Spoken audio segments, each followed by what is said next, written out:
Welcome, the UTOK Consilience Conference 2023. This is our first symposium, Visions of Society and Governance.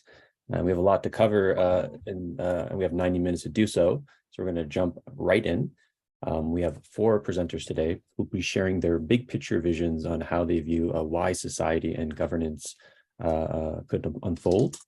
And each presenter will present for about 25 minutes each, and then they'll have time for a Q&A for 20 minutes. So if you have questions anytime through listening to any of the presentations, pop it in the chat, and I'll call on you during the Q&A portion, and you can unmute yourself and ask your question to one of the panelists. And I'll just introduce all the panelists now, their bios and the title of their talks, and then each panelist can just take the other one in, and then that's how we can go proceed today. So first up, we got Jim Rutt from the Jim Rutt podcast.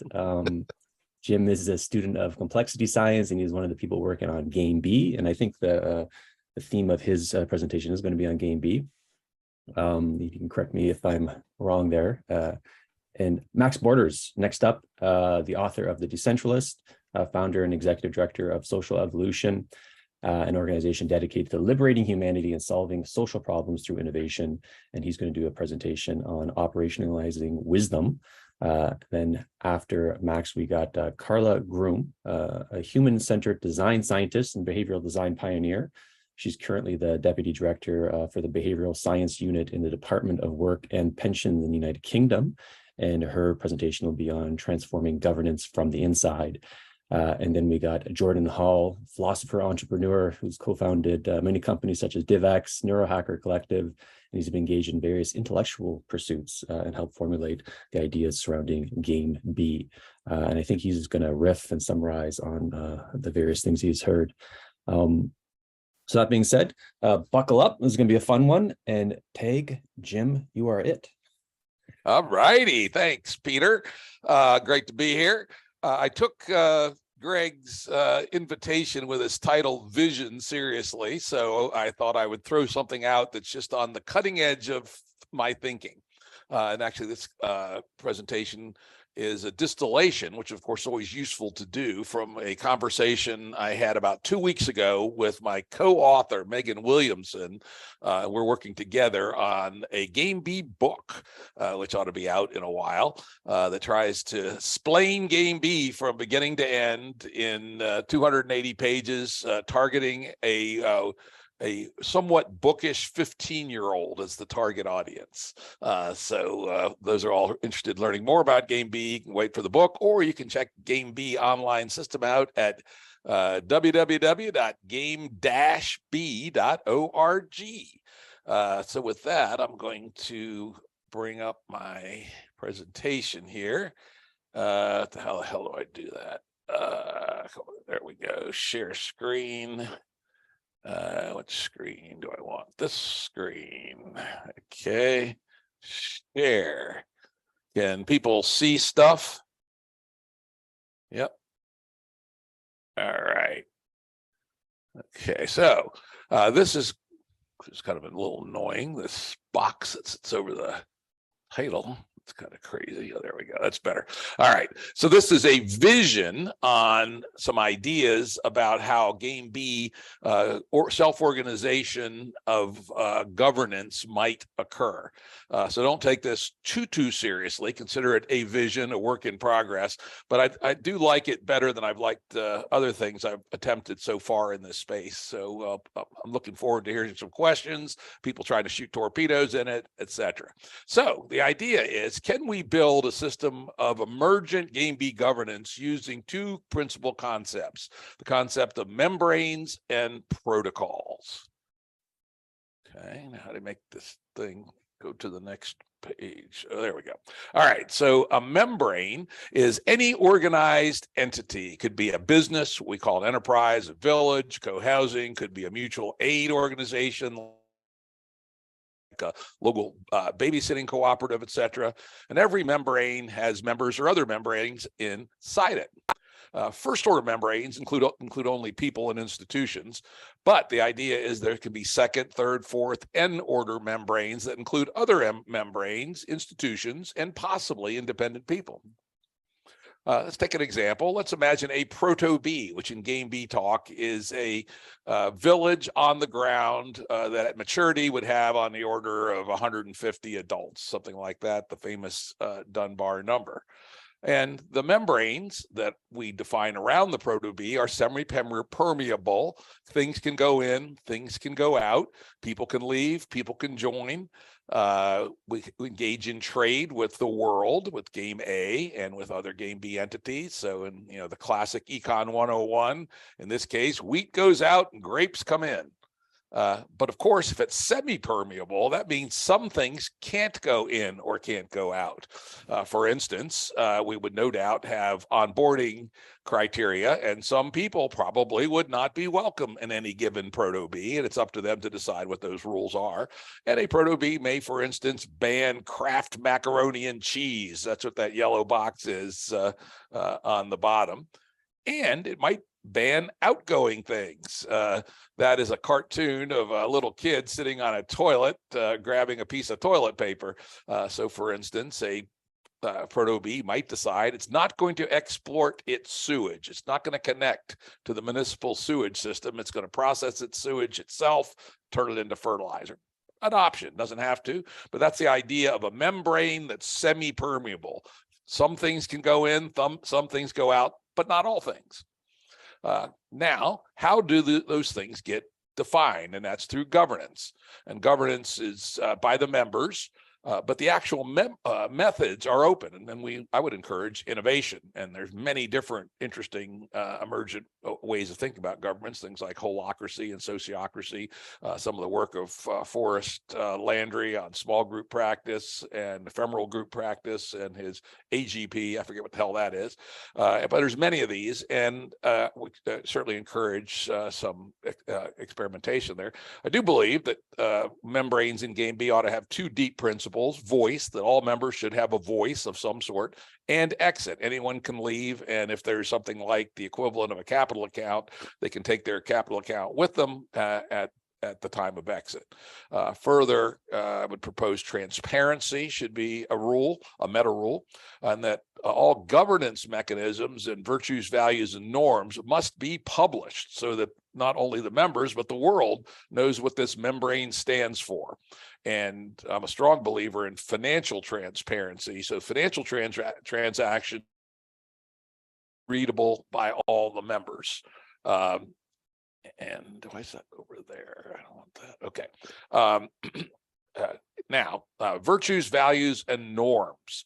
Again, this is relatively arbitrary. Membranes don't need to have them, but I put this out as a potential way for a membrane to build coherence within itself. It could, by its governance mechanism, publish a list of virtues that it honors, represents, and is trying to instill in its members, and might use as a selection criteria. For instance, honesty and courage, and should publish its values, perhaps goals for living, minimizing energy and material consumption, and then the norms, which are something close to legislation at the membrane level, rules we live by. No exporting sewage, for instance, so the kids' droppings go to the fertilizer plant, not into the sewer system. I'm going to use virtues, values, and norms as an exemplar of how decisions can be made transparent, but they're not mandatory by any means. That's an arbitrary ontology I put together for this presentation. Now, this is where it gets real interesting. Membranes can contain other membranes. So here, for instance, is a hypothetical Upper Shenandoah Valley, Virginia proto-bee cooperative, and it's 2027, and we have 3 proto-bees in the region, and they have decided to team together voluntarily to create a supermembrane, which provides some assistance to them in their work. One of the things that a supermembrane can do, or an upper order membrane, is it can create institutions. For instance, maybe there's a barter market that lives outside of any of the proto-bees, but helps them be more efficient in bartering things back and forth with each other. And maybe there's a buying co-op that they all belong to, and they can buy their materials, their clothing, their furniture, their wire, or whatever it is they're using more effectively through group purchasing power. And now this is where it gets kind of interesting, is that higher order membranes can also have virtues, values, and norms and have governance. And at least one architecture I'm thinking about is that the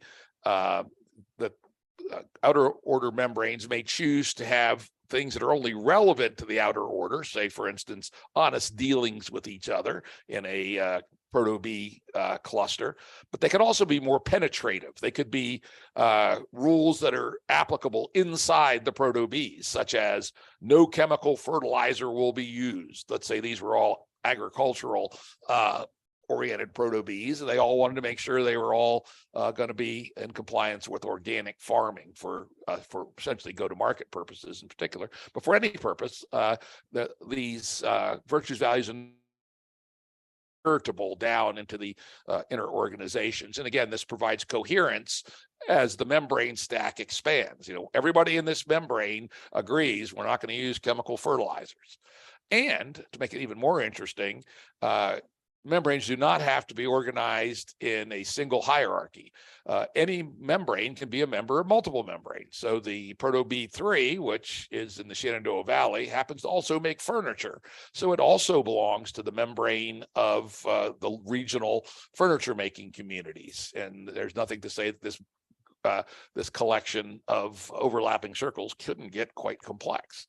And the membranes can go up to another level. In this case, we have a geographic game B membrane that includes not just proto-Bs, but some of the other game B membranes like babysitting co-ops, game B businesses, tool libraries, auto co-ops, etc.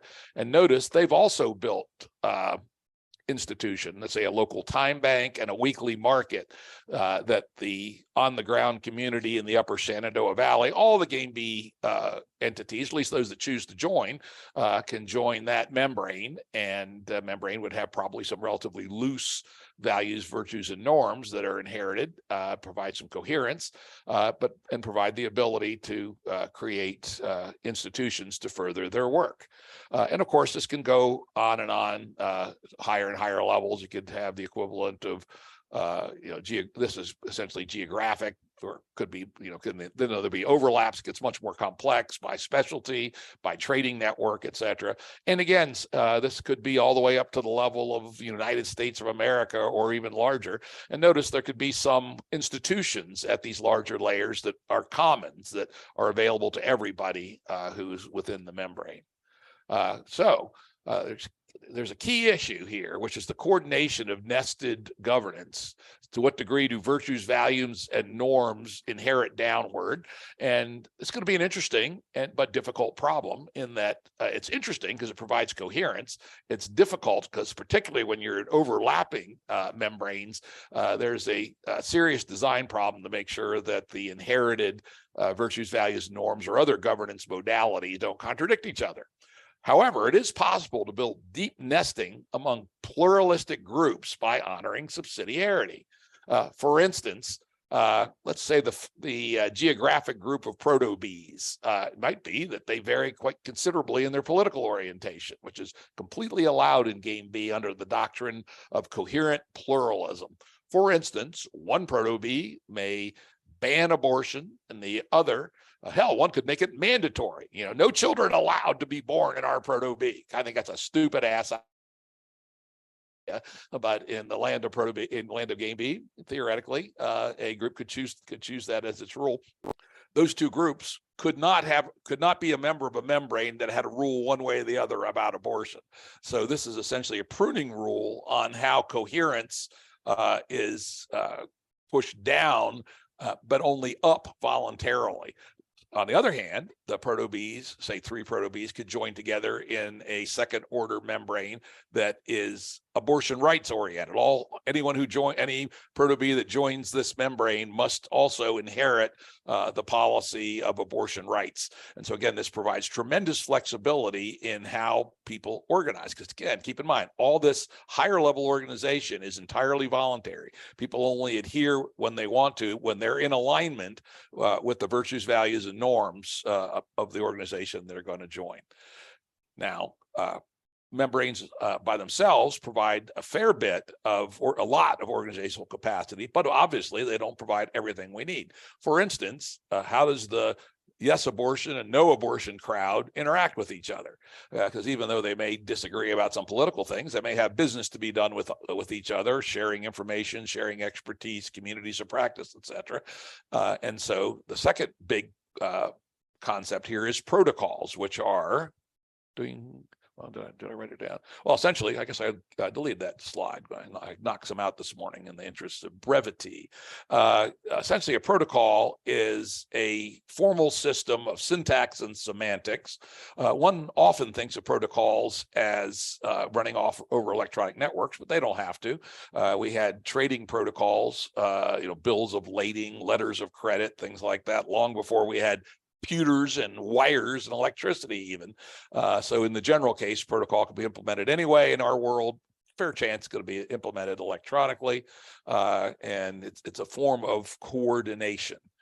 For example, let's say these two proto-Bs, which disagree about politics, but agree about a lot else, decide they want to jointly fund a new Game B business. So they would use a financing protocol to decide, create the capital structure, the governance structure for the business, who gets into what money and who gets what when they come back. And voila, even though neither of them are members of any higher level stacks, or at least not any low level stacks, they nonetheless can cooperate using a financing protocol.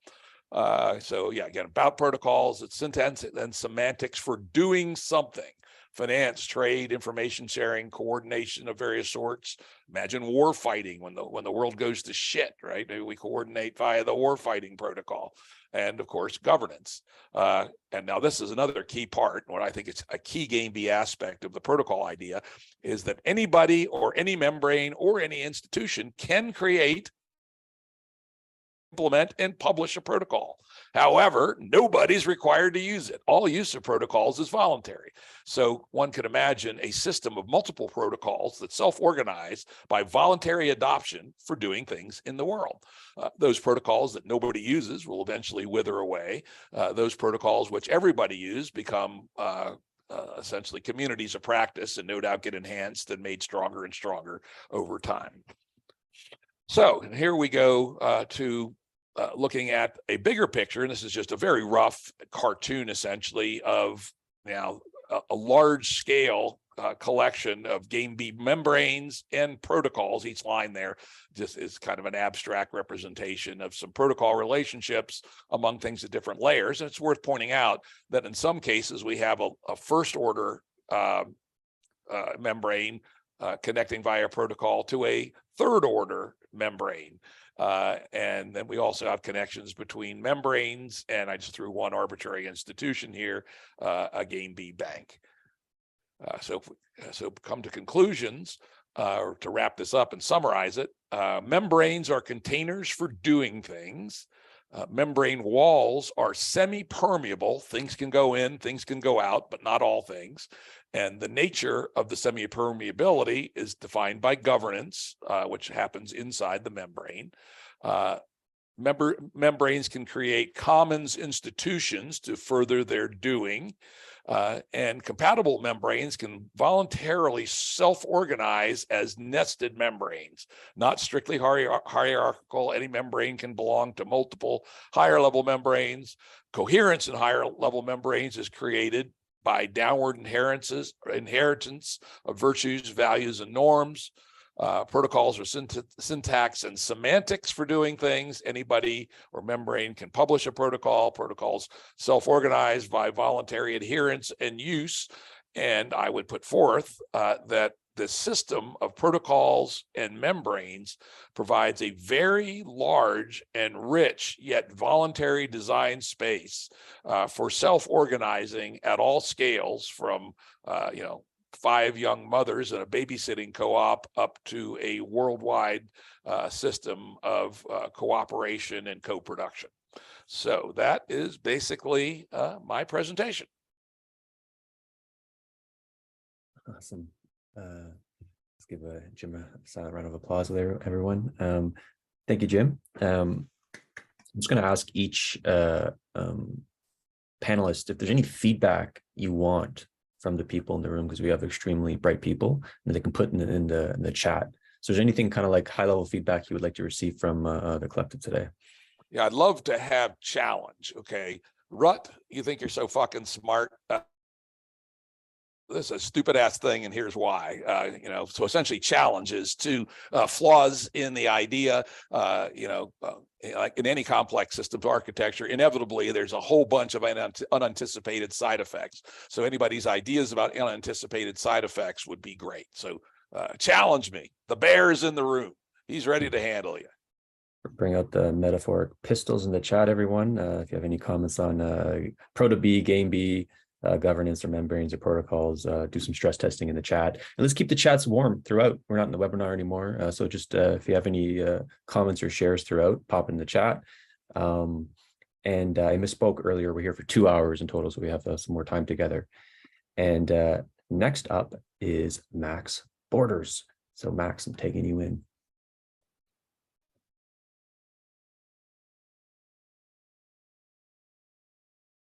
Hello, everybody. I am going to do the same futzing with the technology and praying that it all goes well. I assume I should share the screen before I try to do it. Otherwise, I won't be able to have access to. Let's just do that.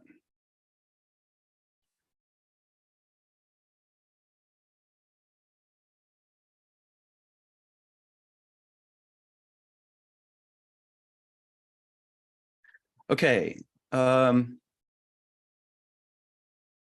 This talk is operationalizing wisdom, and I'm really thinking about adjacent possibles for a fraternal renaissance. And by fraternal, I also mean sororal. It's really, the brotherhood of man or the sisterhood of man, but the connection among human beings that can be made stronger through these social technologies. So first I want to move collapse this damn thing. In any case, I have some opening questions for you all to consider.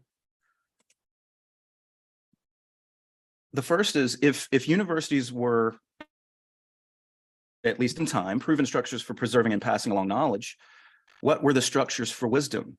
My answer, at least tentatively, would be religious organizations, mosques, temples, synagogues, and churches. Let's see. If fraternal societies would be a quasi, at least secular representation of that.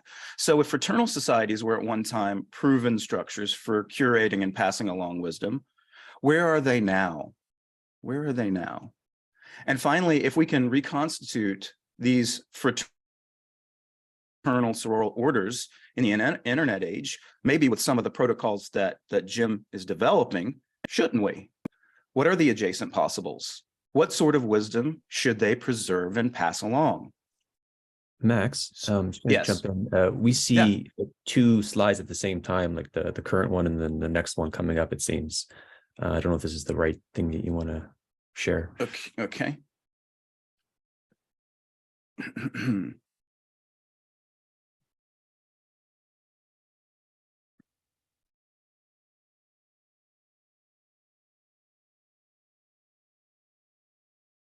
Thanks for letting me know about that. Okay. How about that? Is that better? No, it went back to the dual screen. Weird. Okay. The other thing that you had, we saw the full one, but it wasn't zoomed in. Okay.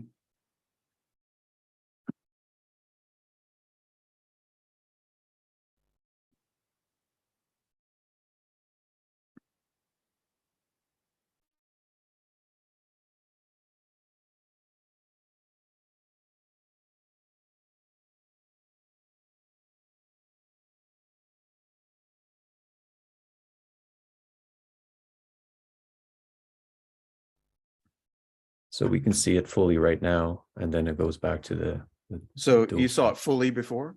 Yeah, before you made that pivot. So you see it now? This is if we, this is better than what we were seeing before. If you can just go with this one, I guess. Yeah, it's just the, it's the interface that doesn't allow you to advance the slides. That's odd. One with the view, I hate when we're doing tech issues live. Yeah, I think there's maybe something here, slide only, and then and try that. Yeah, better. We're good. Excellent, thank you. Okay. So a little data around this. It's a little bit loosey-goosey research, but it'll give you an impression of some of the issues for the loss of what you might call wisdom containers or wisdom institutions. Maybe a little bit of a picture as to why this is happening. So first of all, membership in church, and this is coming from someone who's not particularly religious, but membership in churches, mosque, temples, etc., dipped below 50% in the United States recently to 47%. So that's less than half the country now attending any kind of organization that would, in some respects, contain wisdom, particularly ancient wisdom around how we ought to live our lives or behave. Some would argue that's not altogether a bad thing, but I just present it for your consideration. Second, smartphone penetration exceeds 85% in the last few years, probably pushing 90% now in the US. And excuse my typical American navel gazing. I know there are people from all over the world attending. I appreciate your patience. I am concerned, of course, about local issues as well. At the turn of the 20th century, 33% of Americans belonged to a fraternal organization or mutual aid society. That's pretty profound, considering so the turn from the 19th to the 20th century, 1/3 of folks belonged to one of these organizations. Today, that figure is about 2.4%. And now, what we seem to be doing is getting excited about politics and voting. And one indicator of that is we are at a higher percentage now, 62% of voting age Americans vote, which is up since I was born at least, and is matching new record highs. And I want to at least suggest that partisan politics has become something of a replacement religion for the lost religion and the lost participation in our communities and mutual aid societies. So that means that people are going to worship in the church of politics. And that church is marked by hierarchy and this idea of the one true way, that you get to the top of the hierarchy because you're in possession of the one true way. So politics, being a replacement religion, is marked by centralization and imposition. Partisan zeal causes adherents to overlook all the vice that politics requires to succeed in that domain. The church of politics assumes that there's one true way, as we've said, and politics in general, or sort of writ large, creates incentives to outsource moral practice, to transition from the magisterium of ought to the magisterium of must. And I'll explain this in just a moment, but it's the idea is that we're outsourcing our moral practices to distant capitals so we don't have to think about them anymore. But when we outsource moral practice, it ceases either to be moral or practice in the sense of active daily practice. And I'll come back to that idea in just a moment. Politics causes us to become unmoored from the magisterium of ought. That is community, markets, morals. Okay, so here we have a little schematic. It's not perfect, and some may want to pick on my axes here, but here we have an x-axis and a y-axis, one going from ought to must. You know, persuasive morality is a persuasive enterprise. For example, crime is a compulsion enterprise. So here we have an ought, you ought or ought not do X or Y. Crime is give me your wallet or else. You must give me your wallet, right? And likewise, for the more institutional or broad-based conception, we have communities. And we get together and we say, we are a community because we think we ought to do Y together. There is sort of a communal ought that gets instantiated and to some degree institutionalized, at least informally, sometimes formally. Politics is more, despite the golden calf of democracy, it's sort of, everybody has to pay their taxes and obey the rules that get imposed, or else. And we know what the or else means. So my tentative idea here is we want to push more of our lives and participation in these structures away from must and back towards ought, because it's in the ought and in the daily active local practices that the real good of humanity it surfaces, as we'll see. Now, what about wisdom? What does any of this have to do with wisdom? Well, as we said, that these structures that seem to be going away, mutual aid, fraternal organizations, churches, synagogues, and so on, these are conduits or containers of wisdom. And the 5 vital vectors for me, I have enumerated as follows. First, mission, which is, of course, dedicating oneself to a goal, especially a shared goal within the community that's bigger than oneself. So automatically, if you have more than one person dedicated to a mission, it's probably going to be bigger than any one participant. Okay, but that's an important feature, is that it's bigger than oneself, that you're pursuing something that could leave a legacy or leave traces of some kind, or make a dent, a positive impact on humanity in some way. Morality, practicing doing right, eschewing doing wrong, and being virtuous. Okay, that's generally what we think of it. There's a little bit of detail I want to flesh out there in morality in just a moment. Meaning, which is as this group is certainly familiar with. I'm talking about meaning.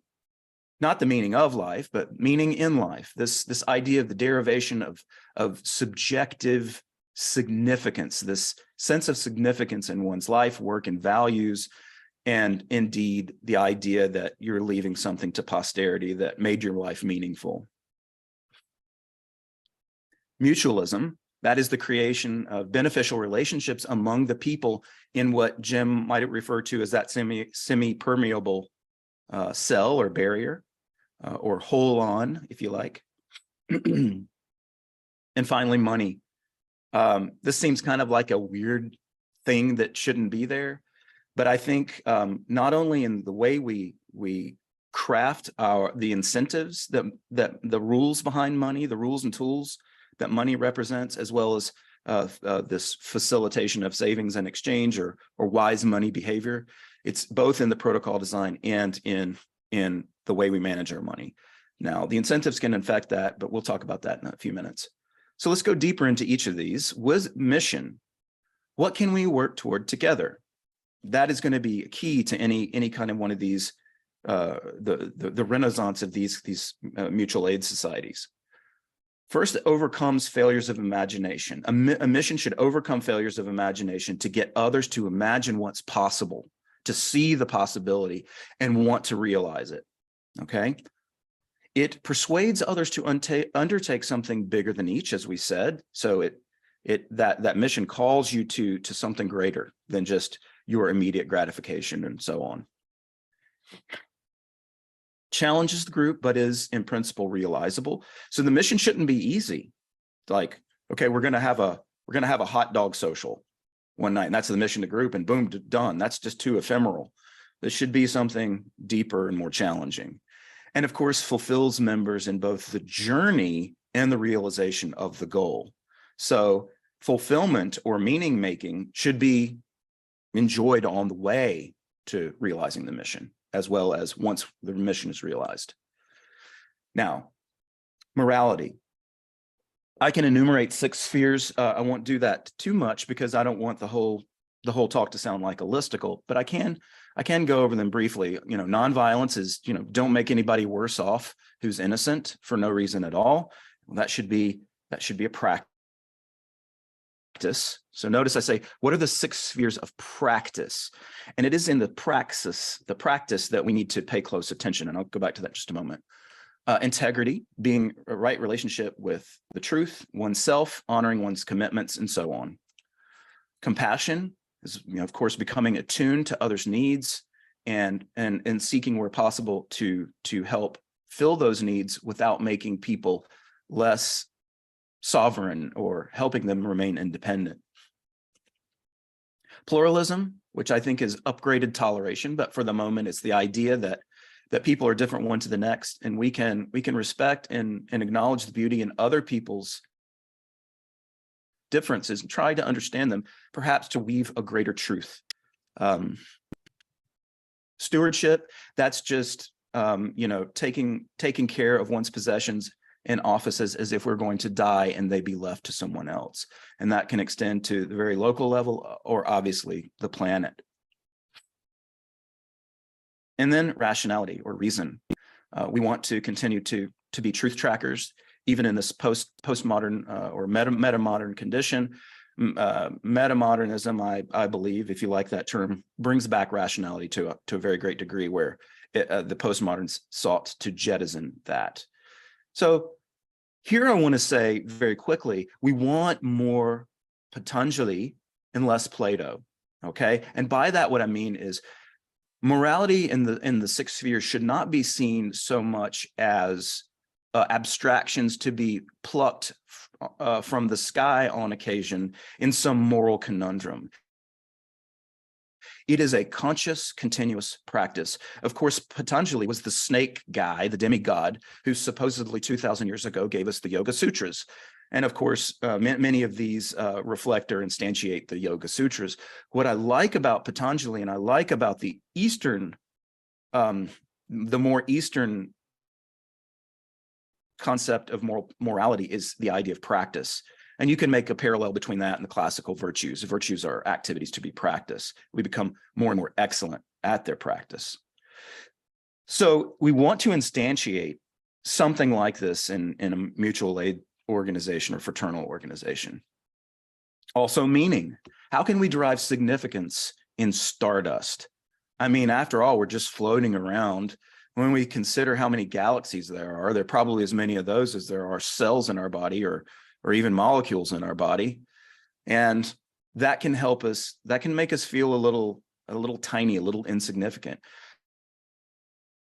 But because we are emergent beings, we get to have subjectivity, consciousness, and we get to begin to architect meanings subjectively through our interactions and through our personal development. So I have enumerated here 10 specific keys that I won't go into. I'm happy to share more about these with folks after the talk. Suffice it to say here, you can see the septum circumstantiae, who, what, where, when, why, how kind of questions. Put us into these vectors or these dimensions or 10 keys of meaning making. We can add the developmental, the woven, the normative, and the transcendent. You may be able to glean some meaning from these terms. Suffice it to say, these organizations can and perhaps should explore the different types of keys for meaning making, because these organizations are going to be in the meaning making business, as it were. And of course, yeah. Okay, now mutualism. This is obviously important to something that we might call a mutual aid society or a fraternal society. How can we best be there for each other? I mean, that's really, if we're arguing that the groups form based on common interests and common needs and these semi-permeable barriers, that's going to be important as a basis for mutualism as well. If we didn't have so many common interests and common needs, there's less of an incentive for us to be there for each other. Respects Dunbar's limit of and other scaling thresholds that folks like Jim and Jordan are super familiar with. So we want the intimacy and the insourcing of being there. Now, I'm as much of a techie and I enjoy, the possibility of all the various distributed ledger technologies and so on, but I also don't want to throw the baby out with the bathwater. That is the intimacy and the insourcing aspects of sub-Dunbar cells or relationships or holons within these groups. Employ symbols, rituals, and initiatic experiences that bind the group together. If you're going to overcome stuff like, let's say,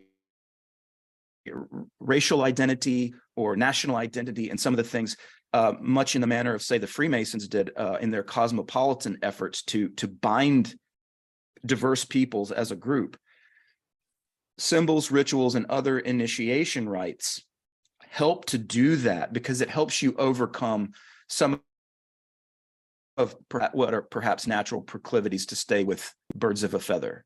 We want to establish trust and cohesion despite differences. We want to cultivate and curate both esoteric and exoteric knowledge that can define and animate the group. So this is also true for wisdom, of course.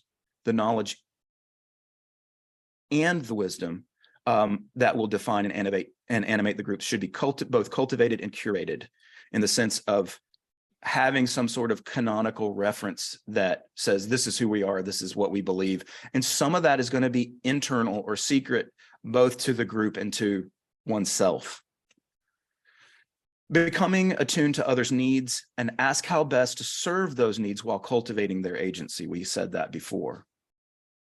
So money, this is the weird one. It's perhaps the outlier, but perhaps internal to these groups, you can have simple money systems that allow people to reshape their incentives. Money's properties create rules, tools, and incentive systems. Okay, so for example, in a highly inflationary environment, people have incentives to spend and not save. For example, we shape our tools and rules, and then our tools and rules shape us.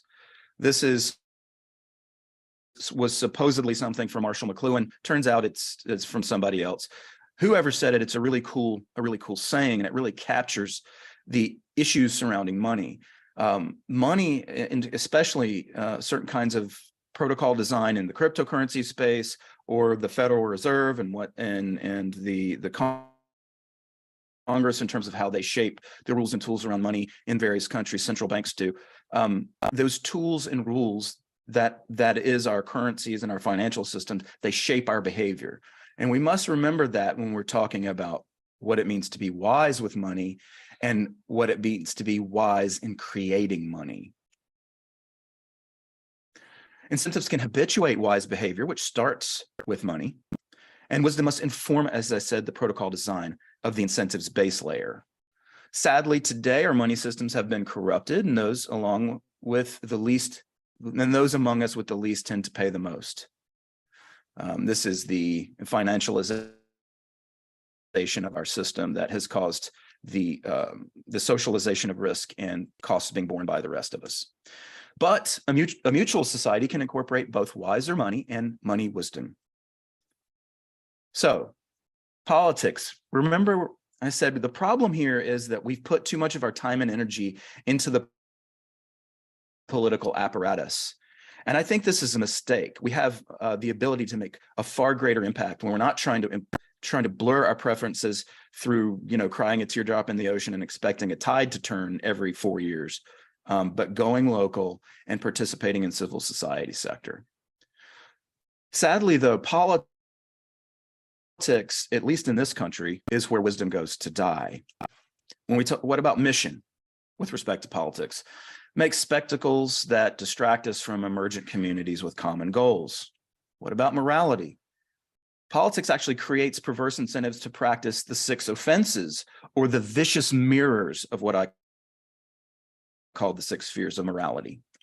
Meaning, politics engenders false rectitude and a shallow team sport significance. My team, your team, red versus blue, Tories versus Labor, so on. Elections become these ephemera that create the illusion that we're meaningfully participating in the system. But really, it's pretty much we're playing a kind of lottery. Mutualism prompts us to outsource our concerns to distant capitals. It's actually anti-communitarian. We're just obliging some faceless bureaucracy to dispense largesse or to hire a bureaucrat that we hope is going to do something. But that's not really mutualism. That's not really looking out for each other in the manner that we perhaps ought. And money. See, politics sees money as a resource to be extracted to serve the ends of power, whatever those may be. That could be ideologues or they could be special interests. And of course, debt fuels imperial ambitions. And we're seeing this to a very great degree today, particularly in my country. So the thing about politics is that it engenders the 6 offenses. I want to tune into that for just a second, and I won't read you the laundry list. I'll just say nonviolence, of course. Violence is what all politics is based on. We saw that it goes to the magisterium of must, which is, essentially you threaten people to do it our way or the highway, and it creates very little room for the creation of these subsidiary layers or even communities of practice. Corruption that uses where you have incentives to use unscrupulous means to some end or gaining power. Callousness is the opposite of compassion. Show indifference to the suffering or plight of others, or you at the very least say, I pay my taxes, somebody will take care of those poor people or those homeless people. Boom, Bob's your uncle, right? I pay my taxes. That's pretty callous, but politics engenders that. Monomania. Apart from pluralism, apart from experimentation in living and community practice, we get the one true way. And negligence. Far from stewardship, politics cause us to shirk our responsibility to care for our offices or our property and outsource that to distant bureaucrats or the distant capital. And casuistry. Not far from rationality, reason, truth tracking, and so on, politics encourages or incentivizes people to employ deceptive rhetoric. Okay, instead of good discourse, it's trolling people, gotchas, and of course, shouting down misinformation or disinformation that's actually true. All of this casuistry runs rampant, particularly in the internet age. Now, as we said, a knowledge and wisdom commons is going to be important here. So we want to think in terms of practice, as we said, more like Patanjali, not just practice of those moral virtues, but also practices where you leave your mutual society or your fraternal group, and you go out into the world perhaps to make it better. So they're external practices and internal practices. Internal practices are perhaps something that I can do to make myself better. And those can be esoteric, as in cultivated internally to the group and kept secret or kept to oneself. Or it can be exoteric, knowledge that's shared freely in the information commons. When you combine practice with knowledge, internal, external, esoteric, and exoteric, you get this matrix. And it's, I think, important to evaluate what you're doing as an organization based on a matrix like this, and considering the curation and cultivation of your knowledge and your wisdom that's going to animate your group. So I'm calling for a renaissance in fraternal sororal self-organization. And of course, this is a tough nut to crack because people have become so hyper political, and they've become obsessed with their cell phones and indeed themselves. But I want to argue that there is so much benefit and so much beauty in coming together in what de Tocqueville observed, that French vacationer we all know, when he came to America in the mid 1800s, or the early to mid 1800s. So what about the Freemasons? Why not just join the Freemasons, right? Well, they have a lot of good things about them. They're transnational. They do seek their members to cultivate moral practice and acquisition of knowledge and wisdom, and they see themselves as a conduit of that. And they have developed social technologies for human development, including these initiatic experiences of which I spoke earlier. Now, I happen to be something of a revolutionary, and I know that old Ben Franklin was a Mason, and he helped translate the Masonic Constitution that informed and inspired the American Constitution that came later. But the Grand Lodge of London on about 1815 took out a clause that was in that original Anderson Constitution that protected, or at least said, we're neutral with respect to rebels or revolutionaries. So along about 1850, had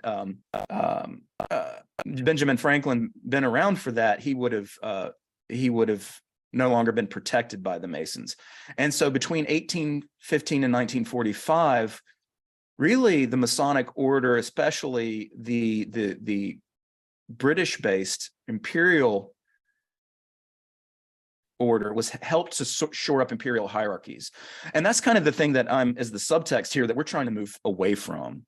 So, and after, of course, 1945, it became more and more of a mere social club. There were still these interesting aspects in initiation rites and wisdom and so on, but they happen to be freighted with gaudy trappings and suffer from a certain degree of path dependence.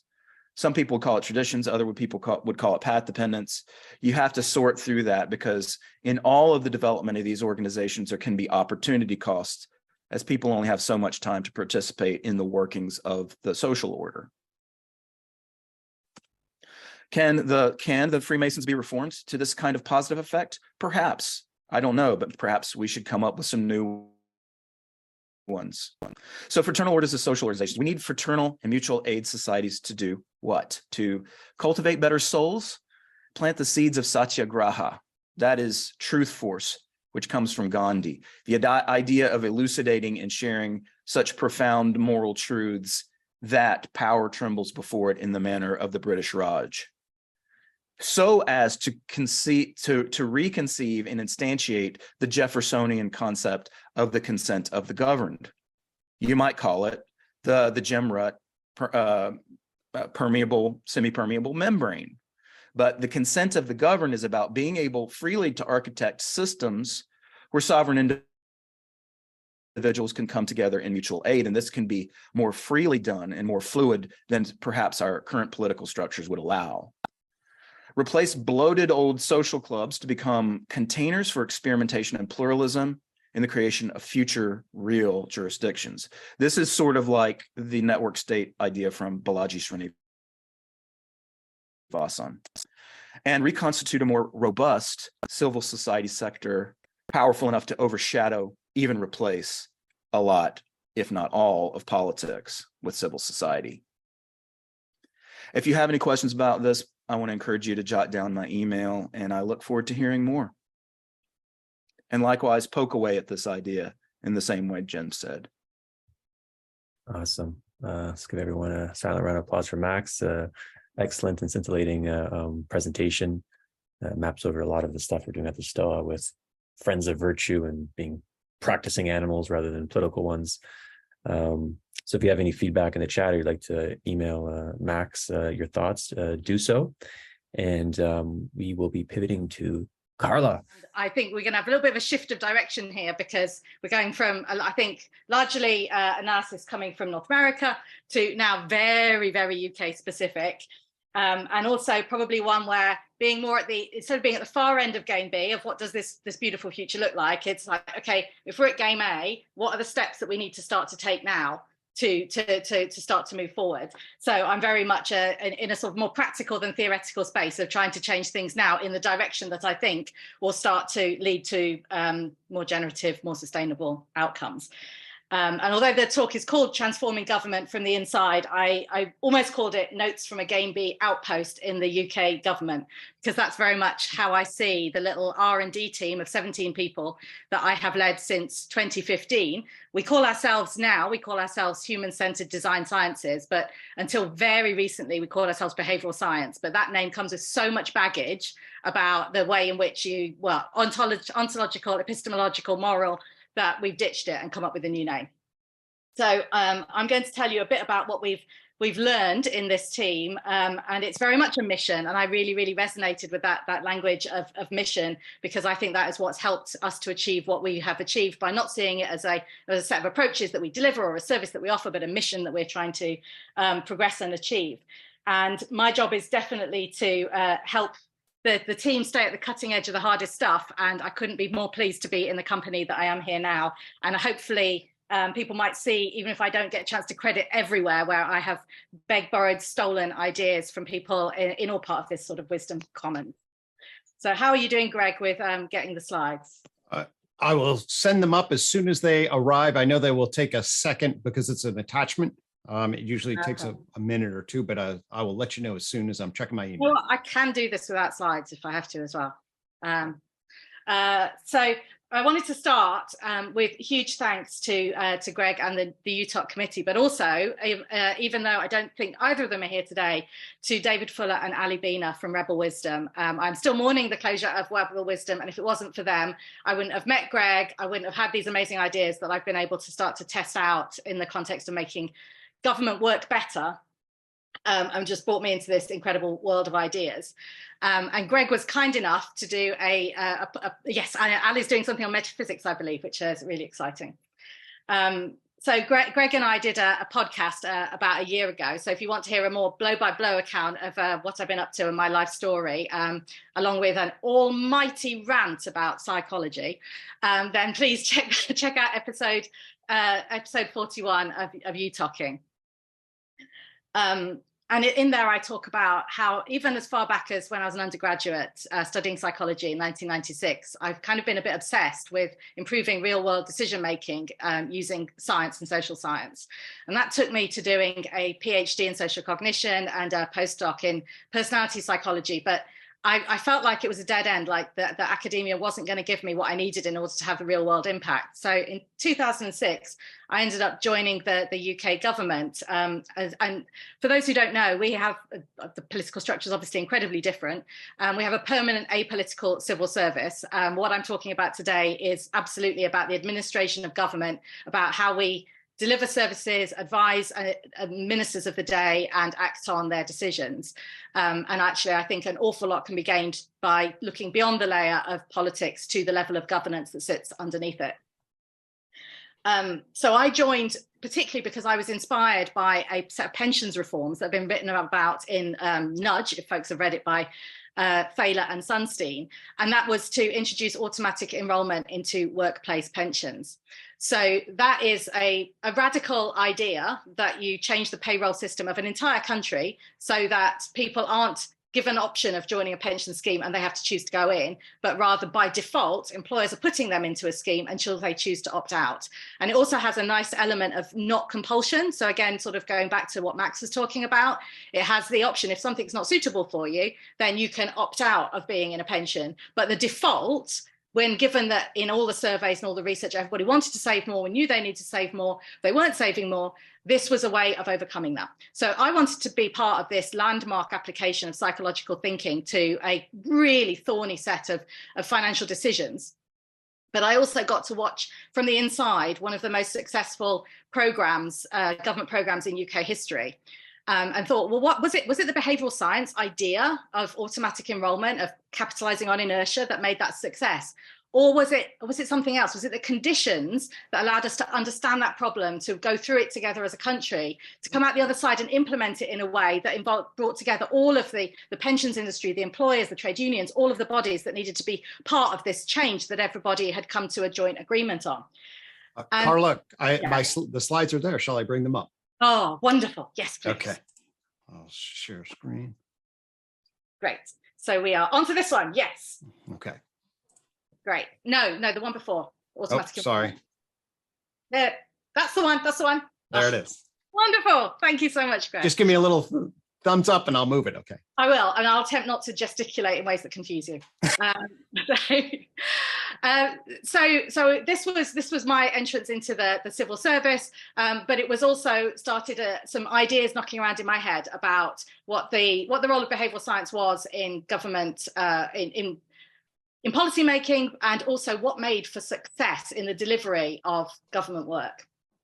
So the Department for Work and Pensions that had led on this, that I work for, had kind of pulled off a miracle with this. And that was the little guy that you see there, that character, was part of a TV campaign to encourage the very smallest employers to realise that the pension world now applied to them, and then they had to enrol nannies and gardeners and others into schemes. So it's deliberately as far from the pensions world, boring pensions world, as it's possible to get. But in 2015, I got chatting to some senior people in the department about what was it that made this such a success, and some of the ideas that I'd had about bringing social science into the department in new ways. And I was basically given a mandate to try and figure out what the conditions were that had achieved this success, sort of bottle it and try and spread it around the department. I was given a team of psychologists, sociologists, and anthropologists to do that. Of course, my own training is in psychology. And the Director Generals involved had a lot of ambitions, even beyond that. They wanted to bring user-centered thinking into policy. They wanted to offer an alternative to economics, to a team to think about things in ways that traditional tools had not achieved success with. And thinking, well, maybe some of these underrepresented disciplines could make a difference. These could be our way of solving, getting progress on some of the knottiest problems. So I was given the sort of free rein to roam around the whole department, which is enormous. And this, if you can next one, please, Greg. So this is the largest department of state in the UK government, which, as you know, is highly centralised. Well, you might not know, but compared to most Western democracies, we are one of the most centralised governments. So you have a lot of power and control and responsibility all located inside central government, and a lot of it in the Department for Work and Pensions. It is responsible for pensions policy, child maintenance policy, welfare policy. It delivers health and disability benefits, welfare benefits, social security benefits, and more to around 20 million claimants. So really, this is an absolute giant of an organisation working on some of the most complex, difficult problems and touching the most vulnerable people in the country. And some of this is just, this slide just gives a flavour of a few of the areas of the department that my team has had a chance to work on. So Kickstart was an employment scheme that we came up with during COVID, when we're worried that young people were going to have gaps on their CVs and be sort of scarred in a way by the lack of retail and hospitality jobs to give them that sort of first taste of work. So this was state-funded jobs for them, done at very high speed and in difficult conditions of COVID. Disability Confident refers to the department's interest in helping employers to enable more disabled people to get into work and to progress in work and to thrive in work. So we've also developed in my team some work on inclusive recruitment practices that really do make a difference to this. Universal Credit is our welfare system that's not only a sort of flagship benefit that enables people to get the money they need if they're on low incomes and they don't have enough to live on, but it also includes a system of job centres and work coaches who one-on-one support to help people overcome barriers to getting into work and to progressing in work and to earning more and becoming more financially independent. And I've also referred that to modern civil service because whichever administration is in place at any one time, the civil service is always looking to try and understand why it sometimes gets things wrong, where the opportunities are to do things better. And we've done a fair bit of activity in this space as well. For example, we abolished performance appraisals in the department at the junior grades because they weren't forward-looking enough. They were actually turning into a bureaucratic exercise rather than helping people develop, support each other, work together as teams, and all the things that we needed to actually then go on in COVID to achieve some great successes in supporting people through that time. So if you could move on to the next one, please. So this is really our core idea. So I've given you a bit of a background as to what the interests were of the people who gave me the mandate to start nosing around and setting up an R&D team in this space. And I should have said, it wasn't just, of course, that we were being asked to find out what had made automatic enrolment a success, but to actually learn through practice, through actually doing stuff and helping the department with some of its hardest problems. What are the reasons what are the opportunities to make the department work better? So we thought about where could a team of behavioural scientists, and by that I mean psychologists, sociologists, anthropologists, and related underrepresented social science disciplines. Geographers have also worked in my team. I've recently hired a nurse, historian. This is a simplified model of the policy-making process. Ministers set goals, DWP does some stuff. It designs and implements schemes, strategies, and processes. People in the real world respond to that stuff, whether that's our own frontline staff, whether it's claimants applying for benefits, whether it's doctors signing people off too sick to work. And then our army of analysts measures the outcomes. And actually, the way in which our team has evolved has been very much dependent on the fact that we already had an amazing analytical function in the department, probably the strongest in the UK government, which meant that coming in and providing evaluation services or quantitative analysis was not a good use of our time or skills, because that was already in place. So we were thinking, well, where can we add the most value? What is the unsolved problem we can really sort of get our teeth into? And if you think about a gap between the box on the left, the goals, and the box on the right, the outcomes, it's easy to think that the problem is in people's responses. And you can push people's responses around a little bit. So you can change the defaults of the way that you present information. You can provide persuasive messaging. And you can, without changing the actual options available to people, you can change the way in which they choose things, which can increase the alignment between the goals and the outcomes. However, we thought if you really want to get in to close the gap between the left and the right boxes, you need to get into that second box. Why are we designing things in the first place that don't have the right assumptions about people in them, such that we then have to try and manipulate people's behavior in order to get them to align with our intent? So maybe, and what's more, the way that DWP design stuff is in our gift. How people respond is kind of up to them. So we reframed the whole thing, and if we could go to the next build. So we framed our problem, and this is our core problem. And I say, this is the thing I'd save in a fire for the last 8 years. For this, everything else can be built. DWP sometimes makes decisions based on inaccurate assumptions about people. I did at one point have the word behavior instead of people, but Greg will be very pleased to know that I got rid of it. So this is about decisions being made about people. Can we incorporate some better assumptions into DWP's decision-making practices, and can we look at those practices themselves and improve them? So if we could go to the next slide. So I'm going to just give you a little bit of a flavour of what we have found to be the most useful set of factors that help us to address that problem and help make the department less inclined to make decisions based on assumptions about people that aren't true. Next slide, please. Great. So the first, in fact, I think there was a build there. So could you go back one just to take that off because it's distracting? Thank you.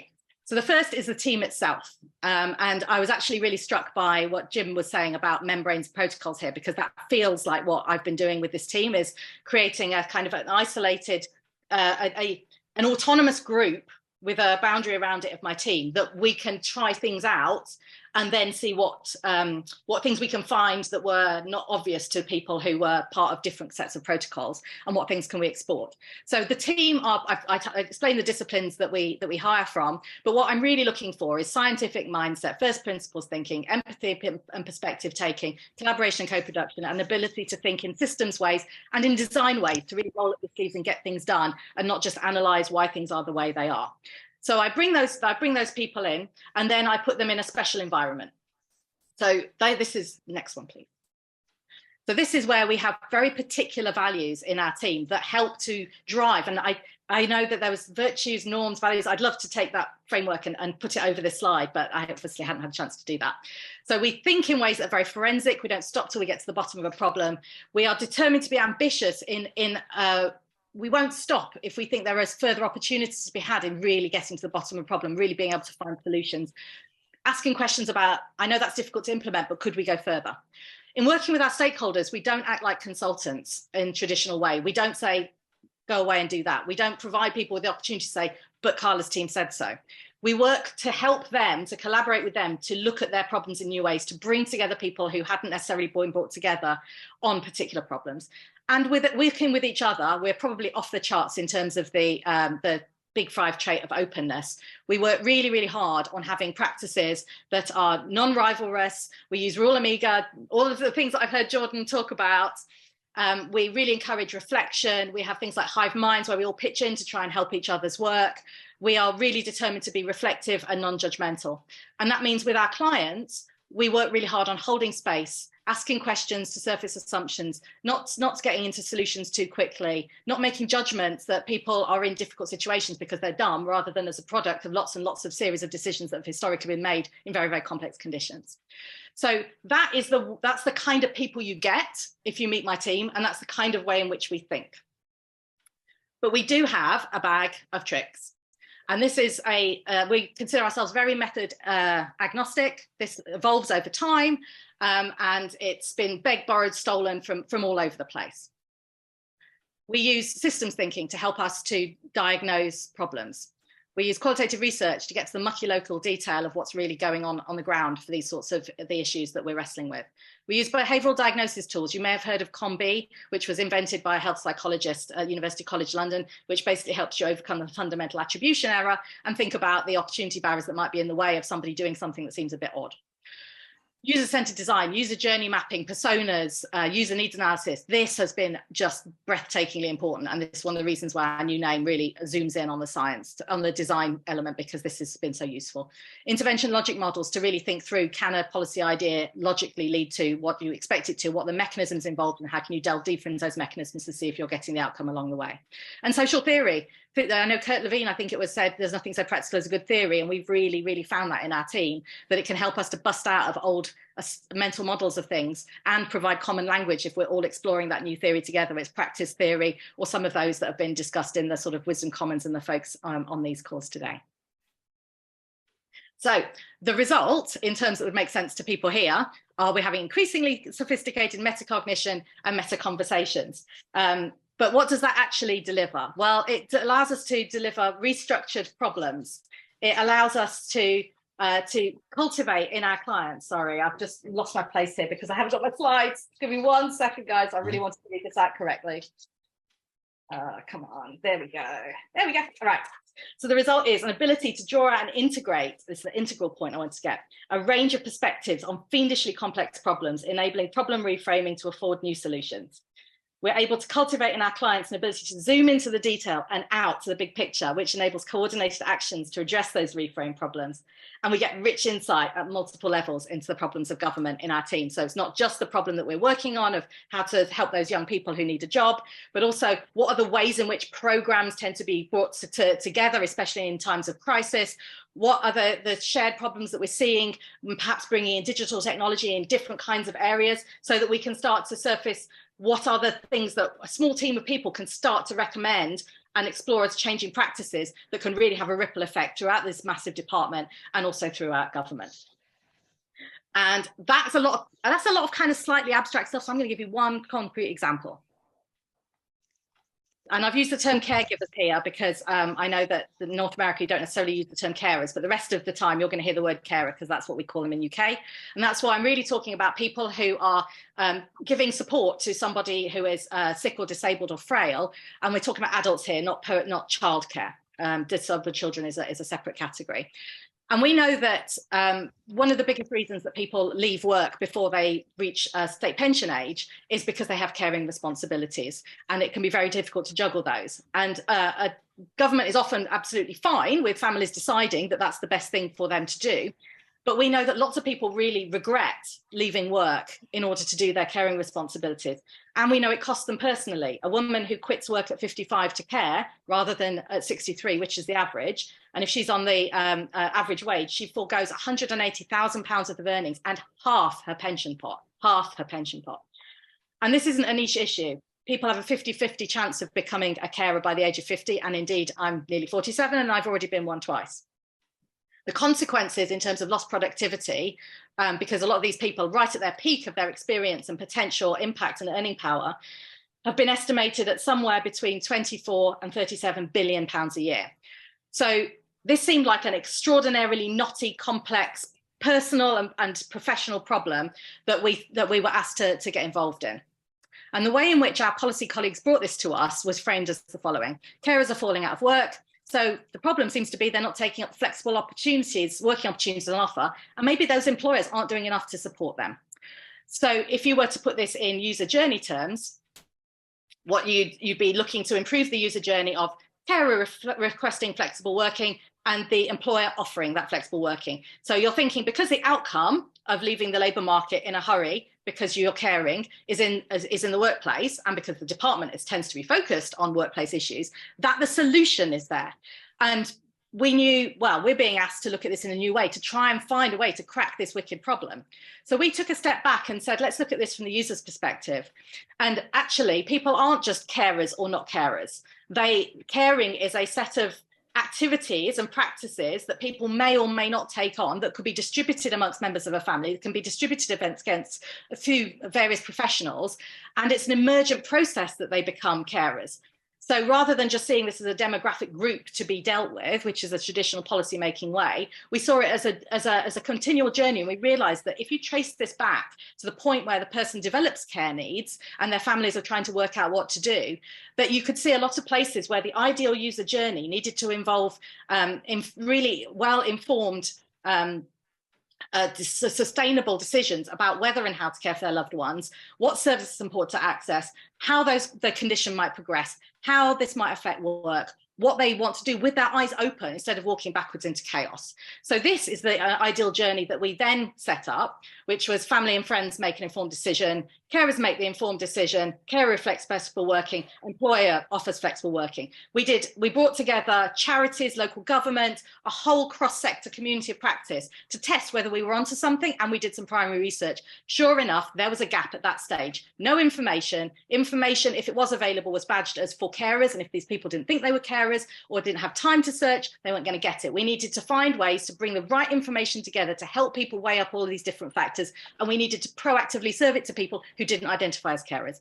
That enabled us to make a case to the Treasury for more than £3 million in order to develop digital resources with hand in glove with the third sector and the charities to support people in making those early decisions. So that shows that this we're having very practical effects of problem reframing and user-centered perspective taking to crack problems that were otherwise felt uncrackable. There we go. So now I'm just going to quickly reflect on overall, for an audience like this, what we have learned about enabling effective government in the 21st century. This section I put together just for this talk, so I'm particularly keen for people to throw rocks at it. And these are sort of, this could be described as sort of my reflections on Game B for government, if I was going to be really ostentatious about the work of a very small team in one corner of the British civil service. So I think dominant mental models can be our biggest barriers, and that's probably not going to be a surprise to anyone here. And the particular mental models that I have noticed being a problem are ones that seem to take their inspiration from the 19th century. They tend to be industrial models of organizational design and management, and ones that seem to use machine metaphors and almost write out the human out of the process of government, even though to me, government is a group of people coming together to make collective decisions to take action on behalf of the populace in incredibly difficult trade-offs on really complicated areas of policy. So why are we writing the people out of the very fabric of how we think about government? Steady state language and thought, also not helpful. If we just talk about things in either ahistoric terms, myopic terms, or even utopian terms, and the bureaucracy have particular ways of thinking about utopia. I think they're usually called target operating models. How can we get out of that and enable us to think in a more dynamic way? So what I think we need to do in order to serve a world that is increasingly complex and increasingly radically uncertain, to use John Kay and Mervyn King's term, that we, in order to govern effectively, I've put together a table that looks a bit like the Agile Manifesto, and it's inspired by the Agile Manifesto and is brand new, and please do throw rocks at it. And I think all of the things on this slide are useful, but we have tended to overemphasize the things on the left, and we need to dial up the things on the right. So you can read these for yourselves, but I think we haven't put enough effort into thinking about the questions that we need to ask. We focus on quick answers. I call my team question architects. My team also have particularly rejected PowerPoint as a format for reports. It's fine for presenting, although it gave up on me today. But visualizations are so much more useful for helping people to overcome the cognitive load of the complexity of these problems and know that everybody is seeing the same picture in the right degree of depth and see both the detail and the big picture. Justification construction is going to be what you get if you've got really systems that aren't really able to handle the complexity. In a democracy where you need to be accountable, you're going to end up spending all your time doing justification construction. Whereas if actually we can move to, well, what we did call conscious ignorance, but we've reframed it as epistemic humility in a meeting yesterday, this ought to help rebalance that. And you can see I've had a little bit of a pop at standardization and correlational modeling and behavior change methods, and suggested that we go for sense and respond mechanisms that orient the whole organization to thinking, what are the things we care about, what's changing the outside the organization, and therefore what do we need to do as a response. Thinking about deep causality is how we're going to be able to navigate the future, because we can't just extrapolate and predict in a world that is this dynamic. And we need to really look at changing systems and not people in order to get everybody to be achieving the things they want to achieve, because people are being pushed into too many different directions, and it just doesn't work to try and whack-a-mole and hit one area of behavior. What you need to do is systems change and focus on the things that are under government's control. So as a final reflection, I will share a very ostentatious goal that I've added to my team's mission about a year ago. And that is that we are now here not only to solve the problem I articulated, but to make the civil service conscious. And I actually have a particular meaning about that, because it frustrates me that we have all of these committed, talented people in the civil service who are trapped in roles and processes that mean that they're throwing away lots and lots of thoughts they could have, experience, ideas, and trapped into these rigid systems that really don't allow them to bring that passion and experience to bear on the problems that really, really need solving. So I have in mind turning the civil service into a distributed collective intelligence that really harnesses and does not burn out the thousands of really talented, committed individuals within, and allows them to serve an increasingly complex society and be stewards of a more sustainable and successful future. That is it.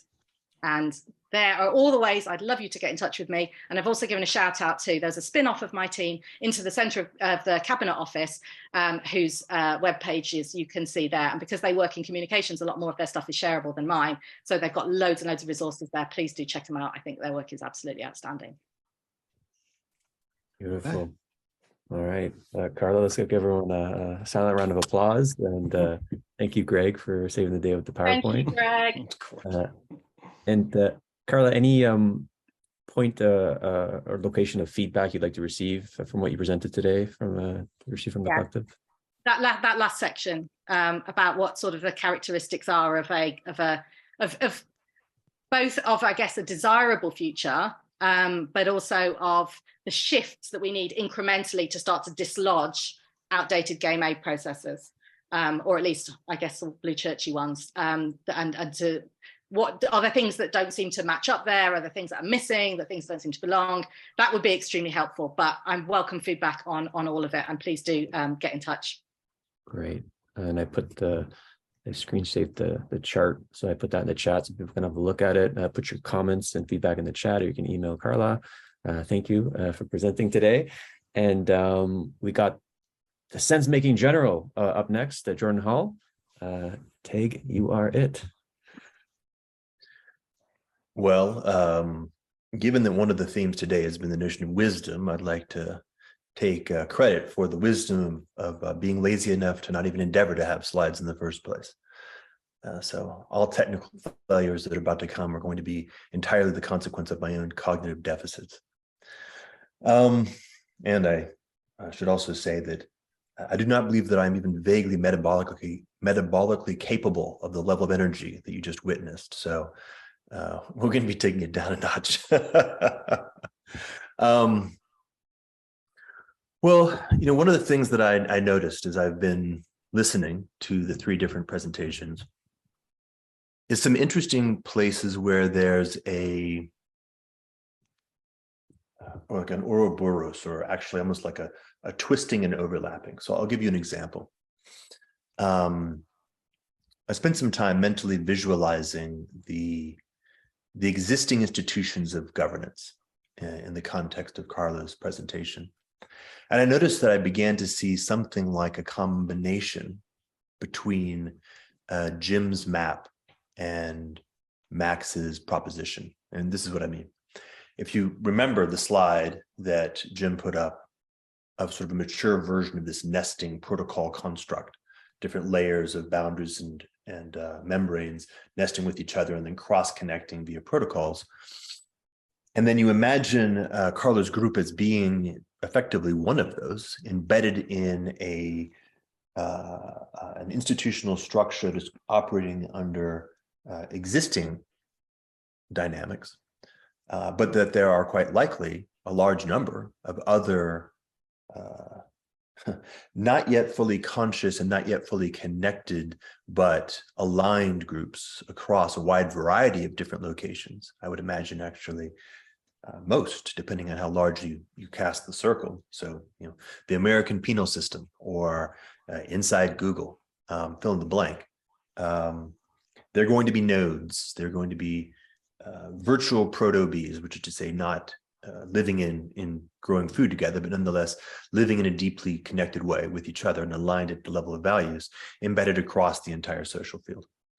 And then what I noticed is this is in many ways a variation on the theme of mutual aid societies, which is to say that there must be, for groups like Carla's to operate at all, some felt sense of kinship, some felt sense of mutuality, some felt sense of being in a very powerful, potent, important, meaningful, but also, how do you say, difficult ship together. They're on a journey together in treacherous waters, navigating the existing institutional and bureaucratic structure and endeavoring to find some way of bringing something that they feel deeply as potent and important into that environment. I'll just put a fine point on it. I'm reasonably sure this is actually how it's going to work. Meaning, some long time ago, I actually had a vision, maybe I was looking at glass like this, watching the crystallization of ice crystals on a piece of glass. And I noticed that it has a very particular characteristic, which is that for stochastic reasons, there were local areas where the first ice crystals happened to form. But as we know, the chemistry and the physics of ice crystals are such that at the adjacent possible, the boundary of a given ice crystal is defined by the fact that it changes the probable likelihood of a given molecule of water bonding into and furthering the growth of the ice crystal. Does that make sense what I'm saying? The people who interact with Carla's group will find themselves imbibing in a wide variety of different ways something about the nature of what it is that she's expressing into the whole, and therefore are part of the adjacent possible. They may or may not know what's going on, but some portion of their behavior, but more importantly, some portion of their personhood will begin to become aligned with this. And so the crystals grow. They grow relatively locally initially, but there are in fact implicit lines of connection. This is at the level of, say, causality, that we will begin to discover. For example, this gathering of this group now, which is reasonably far along the timeline.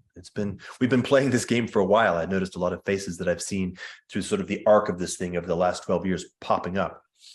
And as the lines connect heterogeneously, so now remember Jim's picture, if Carla's group finds itself, or some member of Carla's group finds itself in conversation with somebody who's doing something ostensibly in a very different domain, but nonetheless, there's harmony. There's a felt sense of coming from a similar place and beginning to operate according to a different form of, let's say, protocol, or a different orienting basis, a different grounded wisdom and practice that is driving things in a different way, then the capacity for collaboration is in fact vastly higher. And the strength of the increasingly conscious meta-organism, or the neocortex, begins to become more and more and more. Now, in this form of speaking about it, of course, I'm speaking about it in the context of people who happen to have their vocations deeply inside existing institutions, which of course, many, maybe even most people currently do, depending on whether you want to count the kind of auto mechanic garage down the road as being an example of an existing institution, which in some sense it is. But I can also move one orientation or one sort of rotation to the left temporally and sit very squarely in Max's domain and just think about people and people where they are situated. And the interesting difficulty of the same basic dynamic in relationship to things like neighborhood and neighbor. And by the way, there'll be a powerful learning there as we begin to move ourselves consciously out of the problem of being completely atomized and not even knowing our neighbors' names, to beginning to actually, both intentionally and, by the way, increasingly by necessity, coming into real relationship with the people who happen to live near us. We're going to have a bit of a challenge, which is that we will discover that our neighbors believe a lot of crazy shit because we haven't been talking with each other. We've all been sort of living in these weird virtual vectors. So my neighbor's actual lived environment of their epistemological and cult commitments, and my cult commitments may in fact be quite divergent, which points to, I think, the deepest tone of what Max was bringing in.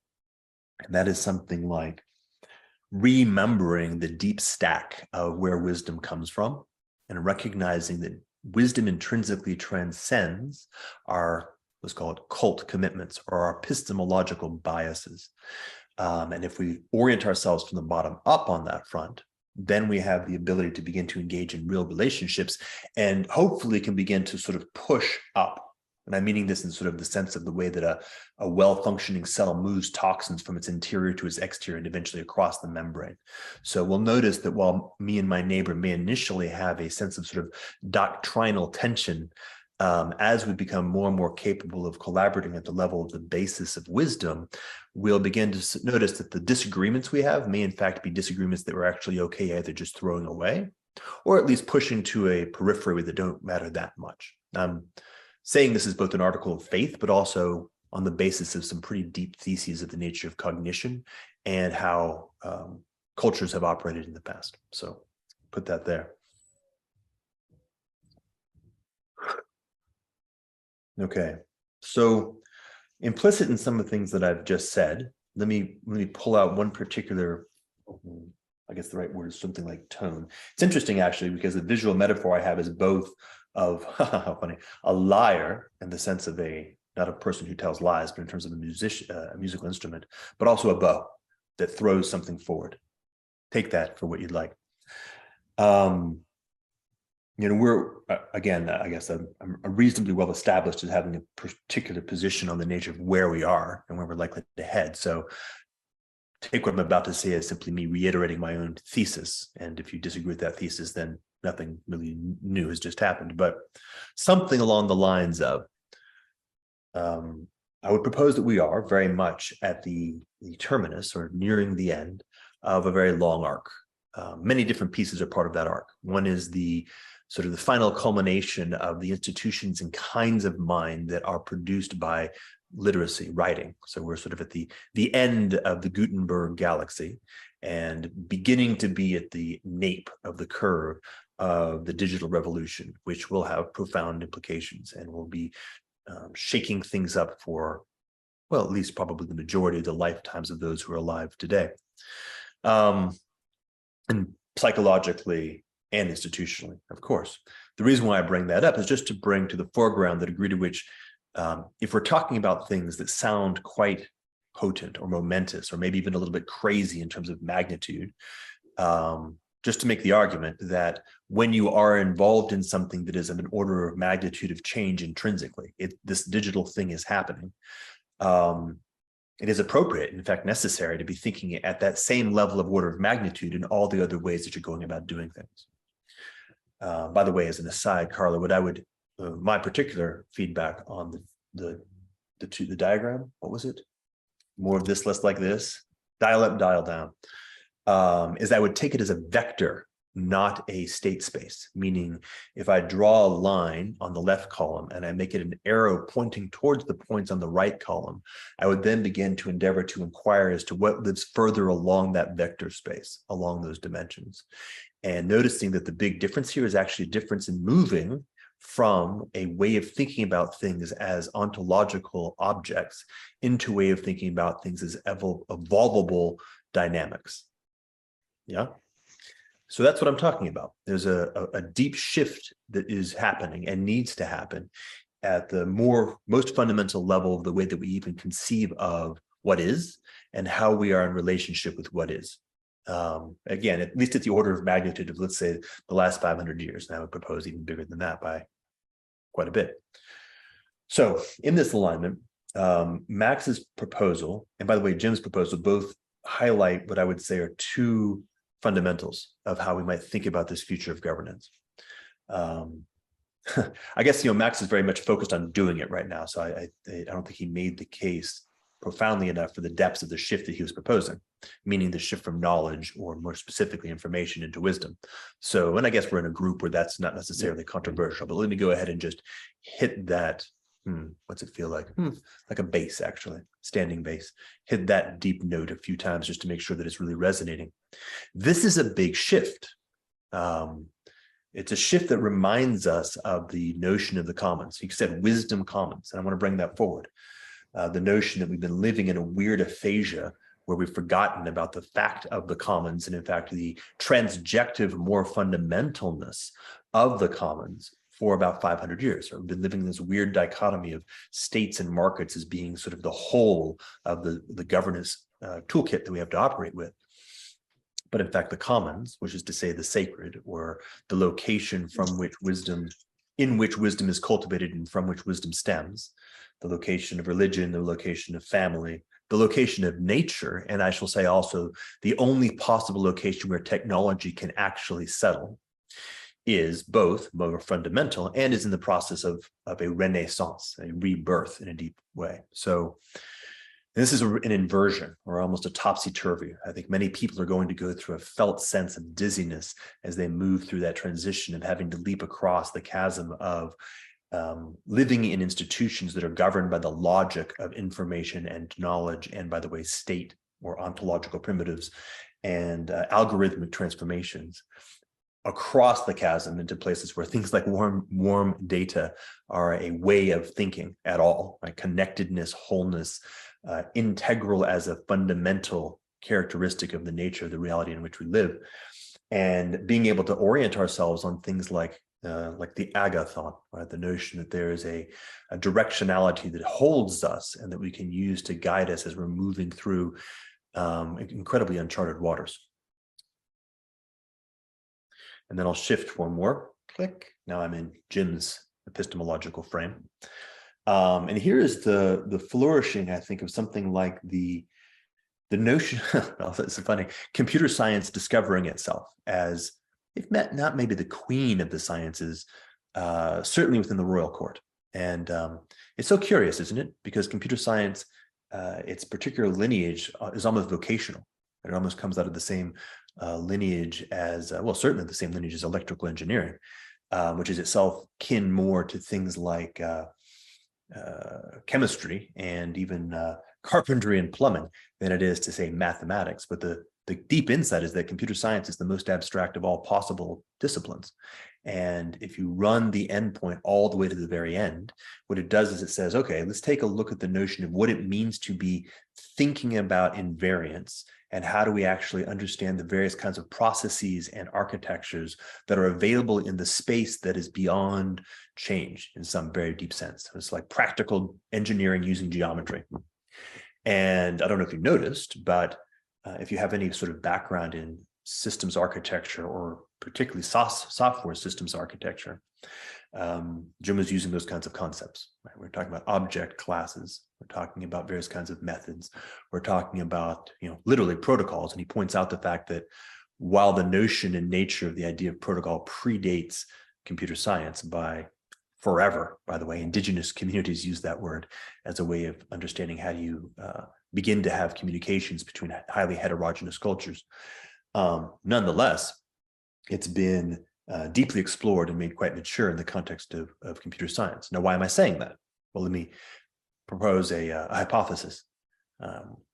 If you've been spending any time at all paying attention to what's been going on in AI for the past, I don't know, 45 minutes, much less the past year and a half, you are painfully feeling what it feels like to have the theory of accelerating change actually show up in your body.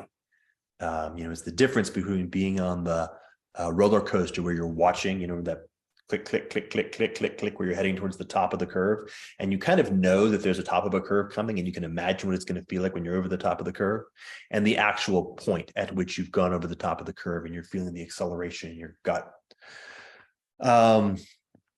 Yeah, this AI thing is going to be a real thing. It's not clear to me exactly how far up the S curve we actually already are. If we're sort of super lucky, we're actually kind of near the top of the S curve. We just don't know it yet. But I suspect not. I suspect we haven't actually even passed the midpoint. And the point of that is to say the magnitude and the rate of change that is clearly being evidenced by the technology in front of us, right? Not just folks sitting reading Wired magazine back in the mid or late 90s and having chats while smoking weed on the well, talking about what's likely going to happen as a consequence of computation and networking. We're now in it. And one of the things that you discover if you think about the consequences of accelerating change in what we can do is that the only way to actually design is by virtue of things like geometry. You have to think in a fashion which is as invariant as possible to what change could be.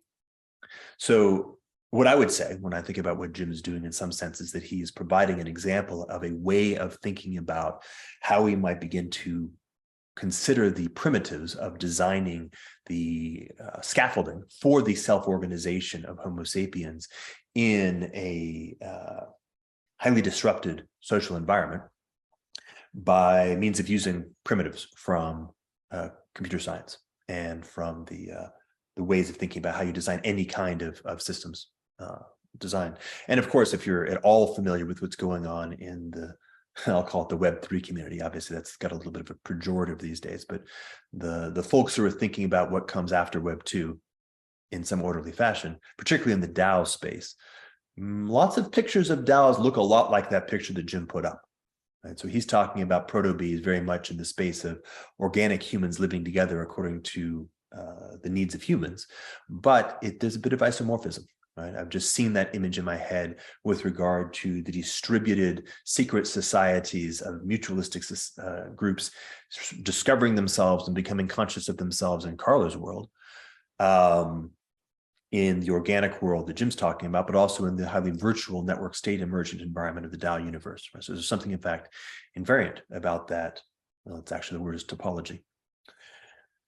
So that's the proposal. The proposal is that if we sort of step back a little bit, and just sort of allow the distinct perspectives that were projected into the shared field that we're in right now to, how do I say, sort of shake off their accidents and reveal a little bit of their essence, and allow that to settle in us and to inquire as to who are we? What is the nature of the being that we are part of and the becoming that we are endeavoring to further by means of what we're doing? There's a little bit of maturity that's coming. And this feels a little bit more like, gosh, what was it, Peter? I think you and I even talked about this. Was it pre or post-COVID? I can't remember, but the metaphor of the developing embryo, and that, you know, it's a good metaphor for what it is we're about, what we're doing and who we are. And back in those days, it was more in the zone of the zygote.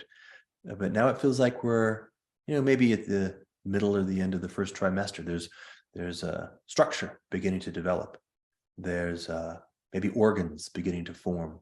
And there's at least a consciousness, right? And boy, Carl, I got to tell you, I don't know how this thing works, but I had a reaction, like I popped when you said that, because the word had just popped into my head that this is the thing that we are most needful of at this moment, is to be becoming more and more conscious of ourselves, or more importantly, of the being of which we are a part. And I mean that both in two distinct ways. One, let's say in the negative sense. It's funny because governance does often involve, let's say, creating space vis-a-vis things that we'd like to avoid, membranes at the biggest sense. One way of articulating the thing that politics is a part of, or is an expression of, is the field of egregores. The nature of this characteristic. This may be a bit of an esoteric term. If it is, by the way, I would recommend diving into it, because I think it's a very good concept. Meditations on Moloch is a good sort of entry point into it. But the basic notion is something like pseudo-autopoetic standing waves in culture space that have to do with both the unfolding of the potential, the way that the adjacent possible emerges as a consequence of science and technology, as well as the intrinsic attentional attractor dynamics of Homo sapiens. So certain shiny things attract our attention. We give those things our intention and our energy, and further the unfolding of adjacent possibles across different frontiers. And this creates structures that are happening at one level higher than culture, and can be extraordinarily potent in the nature of how humans actually behave in time. The key point I would make is something like, one of the deep problems, perhaps the deepest problem, is the degree to which we give our sovereignty consciously and unconsciously to egregores, for example, by means of politics. All of the political structure is a variation on the theme of egregore. And a minimum viable characteristic of all possible alternatives are conscious. Egregores are an unconscious, though quite intelligent in the algorithmic sense, construct. And being able to move this into the space of consciousness is a sort of a minimum viable.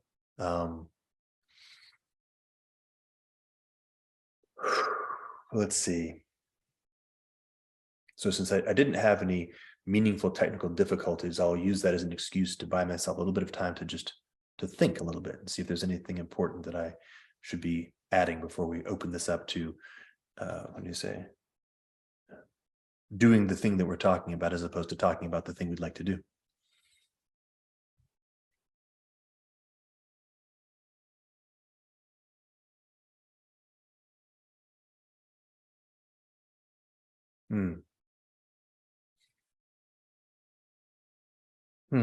Okay, so maybe the thing that was coming up is the notion of axis mundi. And maybe the last thing I would say, and I've said this many times, but I'll just say it again. And here I'm stepping back into, let's call it Max space, the thematic of wisdom and commons. What was it? Somebody, I can't remember who it was. It may have been Jim, it may have been Max. Oh, that's right. Yeah, it was actually Jim. So Jim had an image that had the sort of the lowest ontological element being a human individual, and then they could organize into membrane groups. And I would just like to crack that open and have the lowest ontological primitive be an infinitesimal in the Leibnizian sense, and the largest ontological being the whole, again in a philosophical sense, or universe, if you prefer that way of framing it. And the axis mundi would be the through line that connects all of these in continuity all the way up and down. And the proposal I would make is that there is such a thing, and that the sort of the centerpiece that allows a wisdom commons to actually hold together is something like that, that there is in fact a natural law. There is reality. Reality is really an actual thing. And it's transjective, which is a key insight if you haven't held that. It's not objective, it's not subjective, it's transjective. And the proposal I would make, oh God, I wonder if I can land this one. Let's give it a shot.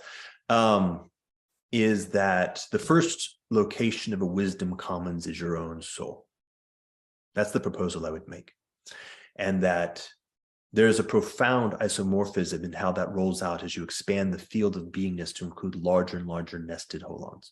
So as you become well into it, if you take all the various principles that Max put up there, nonviolence to yourself, right? Integration with yourself. And you can notice that all of these apply in the interior of yourself. Hopefully, fortunately, this is a plausible thing that we can actually accomplish that. And that as we accomplish that, we both build an increasing capacity as individuals to do this with others, but also increasing skillfulness in all the various practices we can then apply with the much more difficult challenge of doing it with groups of others across a variety of different, how do we call it, domains, right? So the Ruttian domain of people living together in physical space, the Carla domain of people who are congregated around particular, how would you call it, in some sense, points of thrownness in the world, but also in another deep sense, points of vocation in the world. Notice the difference there. Like there's a migration pattern as people move from thrownness. I'm in this location because what the fuck, I don't know exactly why, but it pays the bills, to I'm doing the thing I'm here on the world earth to do with other people who are increasingly aligned. Like think about just that simple migration pattern. And then, Max in some sense is speaking about it in a more general purpose sense, like people self-organizing along a wide variety of different alignments on the basis of values and the basis of coherence and values, and ultimately moving upward and outward from there. And so the thing I wanted to land is just to say, I believe there's very good reason to believe that this actually does stack, and it stacks in multiple different levels of synergy feedback, meaning that if you start at the center point, meaning yourself, and you become a wisdom commons in yourself, this creates a crystallization adjacent possible frontier up the stack of nested holons across the different dimensionalities that also feeds back to yourself, right? As you enter into wholesome relationships with other people, this increases your own ability and challenges you deeply, which causes you to grow more capable. And that kind of feedback loop happening at multiple different levels is the generator function that produces the capacity to actually move at the rate of speed that we actually need to be able to move in this environment. So that's the last piece I wanted to drop in that felt like was maybe useful. Obviously, I'm not saying anything, frankly, that I haven't said in the past, and certainly not saying anything that's going to satisfy the more operationally minded. But maybe it's a sort of a useful way of sort of smearing some stuff around the larger conversation and filling a few different kinds of gaps. Awesome. Thank you, Jordan. That was a nicely done weaving of Carla, Max, and Jim's worldviews. And I'm glad that I titled my talk Midwifing the Wisdom Commons, which will be tomorrow. And so we have about 15 more minutes or 10 more minutes. Hopefully we can sneak in one question. For the panelists, are you okay to go a little bit over the bottom of the hour? Is that cool? All right, so maybe we'll sneak in one or two questions, and I'd like to get a closing share with everyone to summarize some thoughts. Okay, so first up would be Sean. If you can unmute yourself and ask your question. I'm going to prioritize questions that kind of like hit on all the panelists. Sean, are you still here? Sorry, still here. Thank you for asking me ask a question. So I love this whole space. I watched, I don't know how many YouTube videos. This is the first event I've been to. My question is more like, I'm part of a lot of different organizations and local community things that might be like, 10 guys that get together and talk, on Thursdays, or board gaming groups. And the biggest problem we have is like things that we've talked about, which is, coordination, communication, all that fun stuff. And I'm like, oh, well, Web3 is the solution, right? We have distributed governance and all this great things. And what I find is it's all abstract. It all lives in this world of the abstract and language. And like, how do you get it down to the level of like, one group I work with is like mainly guys over 60s. They don't understand Web3 or, DID technology or anything like that. But we have problems to solve. And like, these are great ideas, but how do we get them into the real world? That's my question. And that's a huge question, I know. So,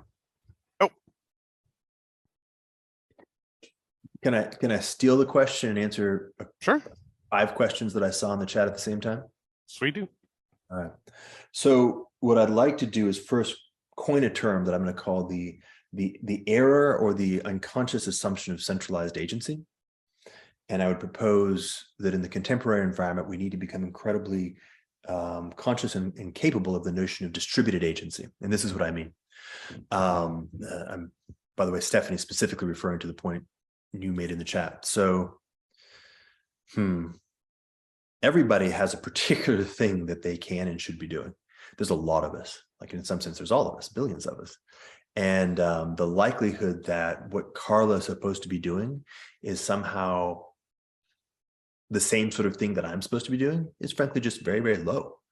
So the likelihood that my idea is the thing that she should be paying attention to is also very, very low. It might be, but very unlikely. More likely, she's going to be vaguely in the area that she's supposed to be in. And her job is actually a job of migrating herself closer and closer and closer, kind of the resonant frequency, right? The wu-wei modality, where she has the smoothest possible way of moving her energy and attention into the world, right? The least amount of turbulence, the least amount of ripples. That's a very different way of thinking about it, right? So the point is something like, yes, put your ideas out there, and also notice that you're really trying to do is put up a bat signal that calls people into the particular that may in fact be the one they're supposed to be at, but that any given individual is supposed to be doing whatever the fuck they're supposed to be doing.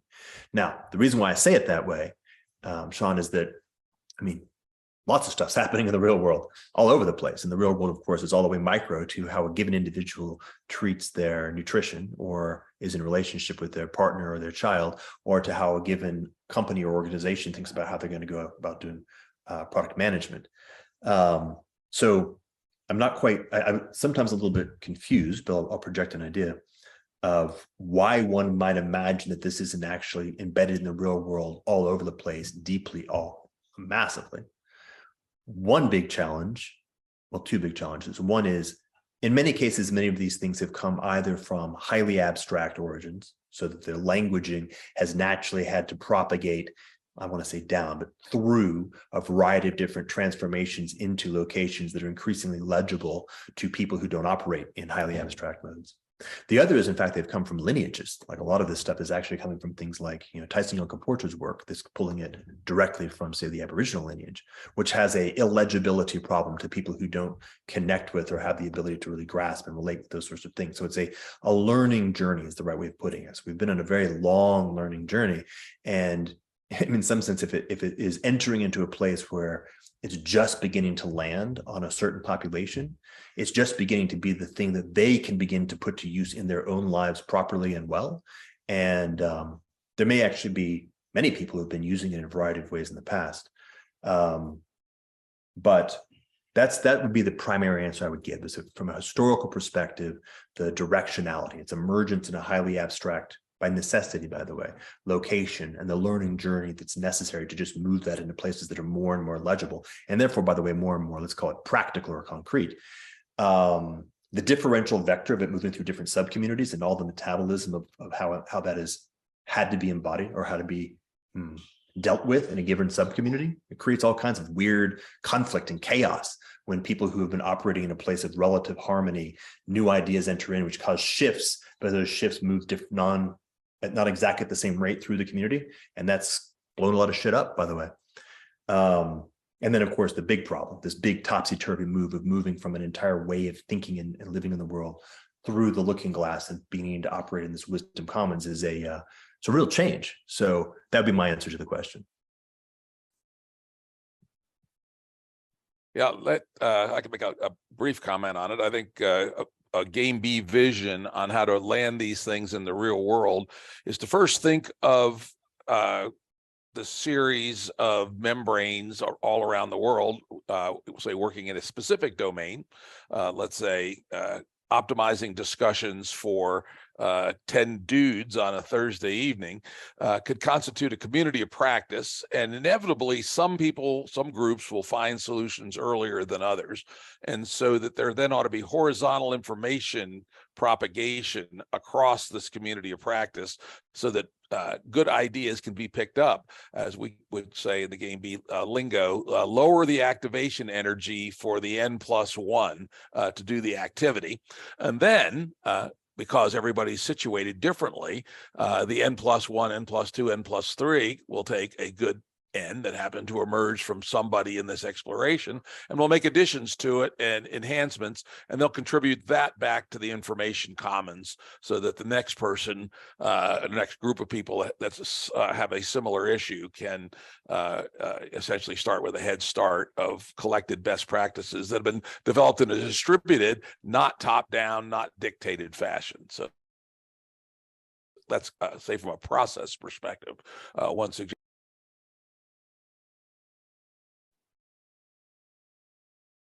Thank you. I guess I just want to leave kind of like one idea is I've read a lot of your books actually or books, and every year I read a book, I'm like, oh, this is a great idea. And I go, all right, sign me up. Right. And then it goes, well, that's not a thing. Do it yourself, roll it yourself. And that's kind of a frustration that I feel a lot in this kind of, realm of the web. So thank you. And Max and Carla, any comments on what you just heard? Yeah, I hope I'm not interrupting Carla. No, I really, this is sort of one click out, one order of magnitude click out for me. My contribution to the discussion was an effort to begin to show some and I can say that pretty well about Jim's as well, of protocol design. And I want to distinguish protocol design from top-down design, traditional design. I mean, I think the machine metaphor that Carla made earlier is apt, and to move to a biological metaphor for these kind of spaces, and particularly in particular is pretty useful. But you want to keep the protocols simple. You want the simplicity of the protocol designs to give rise to behaviors that will eventually be complex, and you'll eventually get augmentations to the protocol design or extensions of the protocol design, but you want to start simple early, and you want those protocols to amount from the perspective of the participants as heuristics, so that they can do what they do as human beings without thinking about all these complex architectures. Now, that's not to contradict Jordan in saying that we need to become more self-aware of the ontologies, or self-aware the ontologies of which we are a part, but rather it is to say some people are not going to be able to apprehend cognitively how these systems, once the complexity manifests, much less the protocol designs that might be introduced to someone who's at real high level of programming, or understands complex systems and understands the protocols that give rise to complex systems. You have to have simple participatory heuristics so that people function and swim in these systems in such a way that they can apprehend, and that's pretty seamless. So it's almost like there's this, systems view, but then there's telescoping in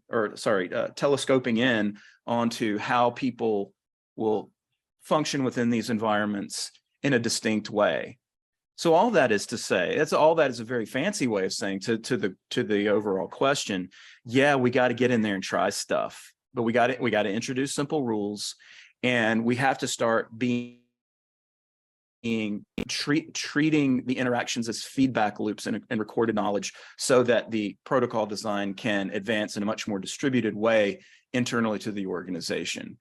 And so you need someone who looks at it from the Jim perspective, but you also need someone to look at it from the UX perspective,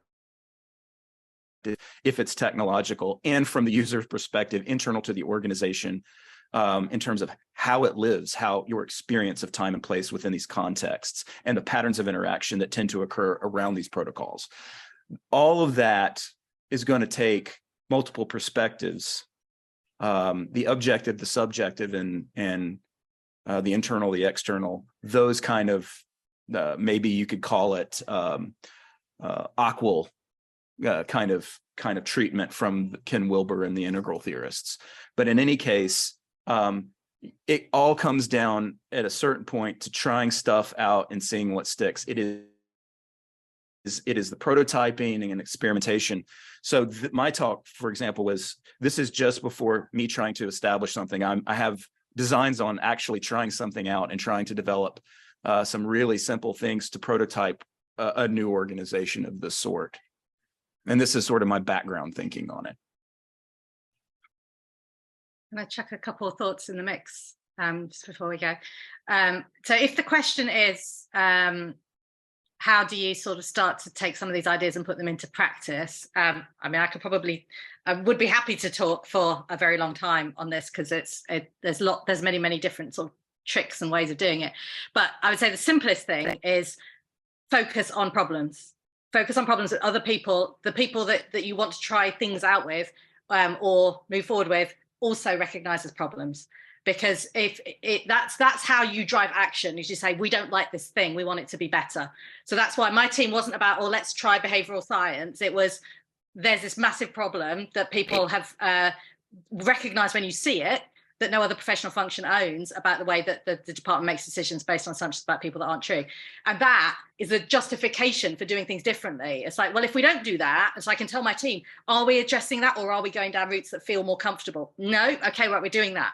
So becoming conscious of problems and creating easy languages and syntaxes for people to capture problems, and knowing what a good quality problem looks like, as opposed to a sort of quasi problem when you see one. To me, that is the foundation on which you can take all these other ideas and go, oh, okay, I'm going to choose that one and stick it on, try it, and then evolve. And that will evolve your understanding of the problem, as well as testing out what kinds of solutions seem to help. All right. Thank you, Carla. So we'll gently close here. I think it'd be nice to have like a rapid fire, like 1 minute each. The panel perhaps share some parting words, maybe something that you've taken away from listening to the talks today, and maybe something you will be inquiring about post-session. So maybe we can go in the same order that we started with Jim going first. Yeah, I love that all three of our presentations and Jordan's summary are all pointing more or less in the same direction, but from different perspectives. So there's a tremendous amount of parallax here. And when we're at the very beginning stages of a journey, and even though, you know, we've been working on some of this stuff in the Game B world for 10 years, still seems very, very early, having this parallax of views, but that nonetheless seem in alignment, strikes me as very hopeful. I'll leave it at that.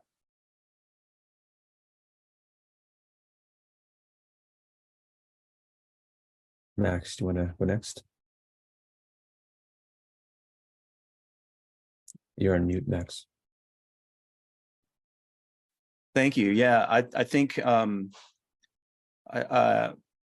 want to. So it seems to me that there are two interesting issues here. One is sort of the desire to begin to coalesce and form communities of practice, okay, which is interesting. And then the meta level is how best to do that, how best to create systems and protocols that will give rise to those communities of practice, make them sustainable, and so on.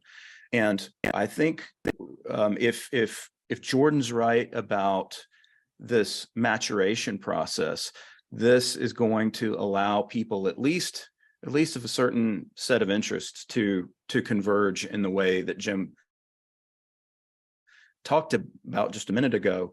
And once we start to establish that convergence, we can really start to experiment with these systems and processes. A lot of them are going to fail. It's like anything else. These systems and processes, these communities of practice, are going to belong to a wider evolutionary fitness landscape, and some of them will fail. It'll be interesting to see which ones succeed and how you can sort of pick out the properties of the systems that succeed to see if you can steal them for your own efforts.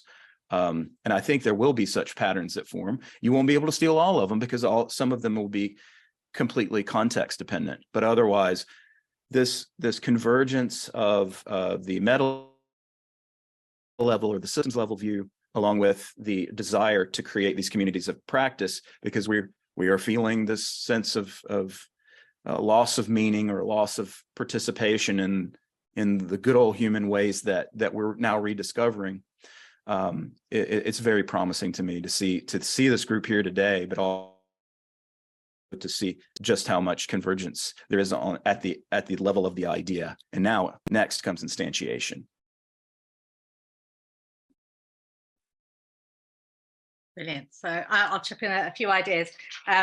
So I am definitely, as my whole practice is kind of oriented around me going, oh, that's a useful idea, I'll take that and I'll stick that in. So I'm definitely going to be going through Max and Jim's presentations and thinking about exactly how that language of membranes, protocols, I need to investigate that more, mission, and some of the other points you made, Max, can help to bring clarity and add richness to and point towards new directions for some of the practices that I use in my team. I also think that Jordan, the way that you talked about consciousness was getting closer to what I was trying to say and not saying it very well. So I need to take that and interrogate that as well. And in fact, there was a question that was asked in the chat about sort of how do you help the social emotional process of people starting to deal with a world that isn't as certain as perhaps they either thought it was, been led to believe it was, or perhaps it even was for them in some different time and space. And I think that's actually the flip side of exactly what this consciousness is. It's being able to say, okay, your job in the day might be to process these applications, but actually don't do it mindlessly, do it mindfully. If it can be done mindlessly, we ought to automate it. And if we haven't automated it, we're going to need a human. So how do we get humans to be able to think about why they're doing the processes they're doing, which means you have to be able to challenge things that don't work, which means you have to put them in situations where not only can they reflect, but they can actually have power to change things. Their time isn't wasted. There are feedback loops that go up and down in the organization. So I think there are many, many conditions needed, as well as sort of personal growth situations are being listened to by your line manager, that help create the situation where people can be conscious of what they're doing, what their contribution is, what their place in an organization or the universe is, and to feel empowered to take action to make that real.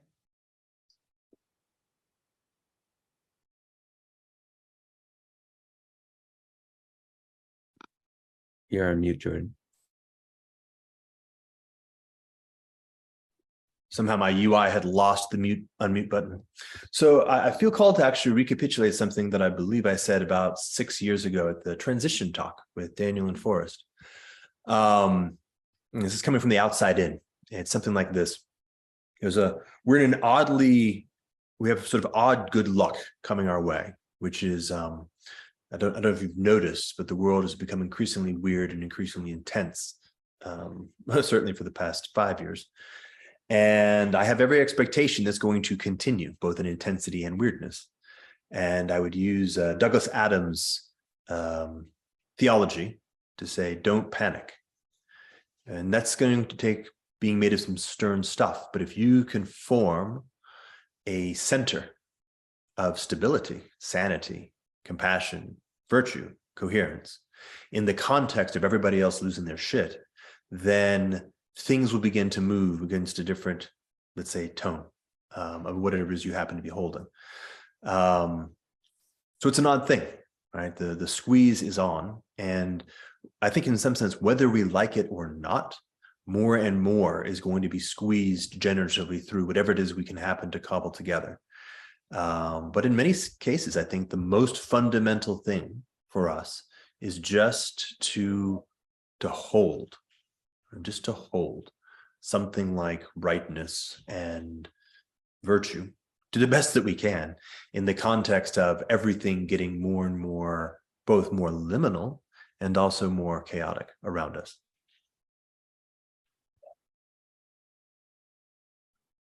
All right, so buckle up indeed.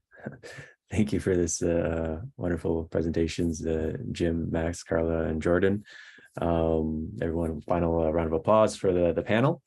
And yeah, we got an awesome symposium coming up, lots of cool sessions. And the next one is at 1 p.m. Eastern time. So that's 15 minutes. I think Corey is coming to talk about archdisciplinary practices or something like that. So you can check that on the UTOK page. So that being said, everyone, thank you for not coming to the STOA today. This is not the STOA, but thank you for coming to this session at the UTOK conference, and we'll see you soon. Thank you, Peter, for doing your usual great job of hosting. Thank you, Jim. Well done, folks.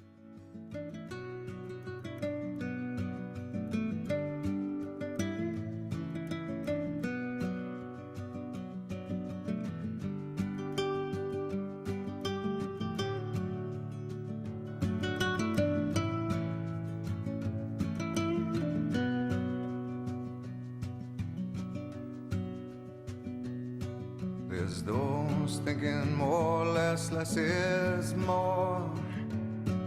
But if less is more, how you keeping score?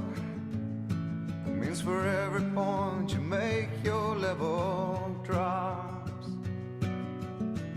Kinda like you're starting from the top, and you can't do that. Society, you're crazy breed. I hope you're not lonely without me. Society, crazy indeed. I hope you're not lonely without me. Society, have mercy on me. I hope you're not angry if I disagree. Society, crazy indeed. I hope you're not lonely.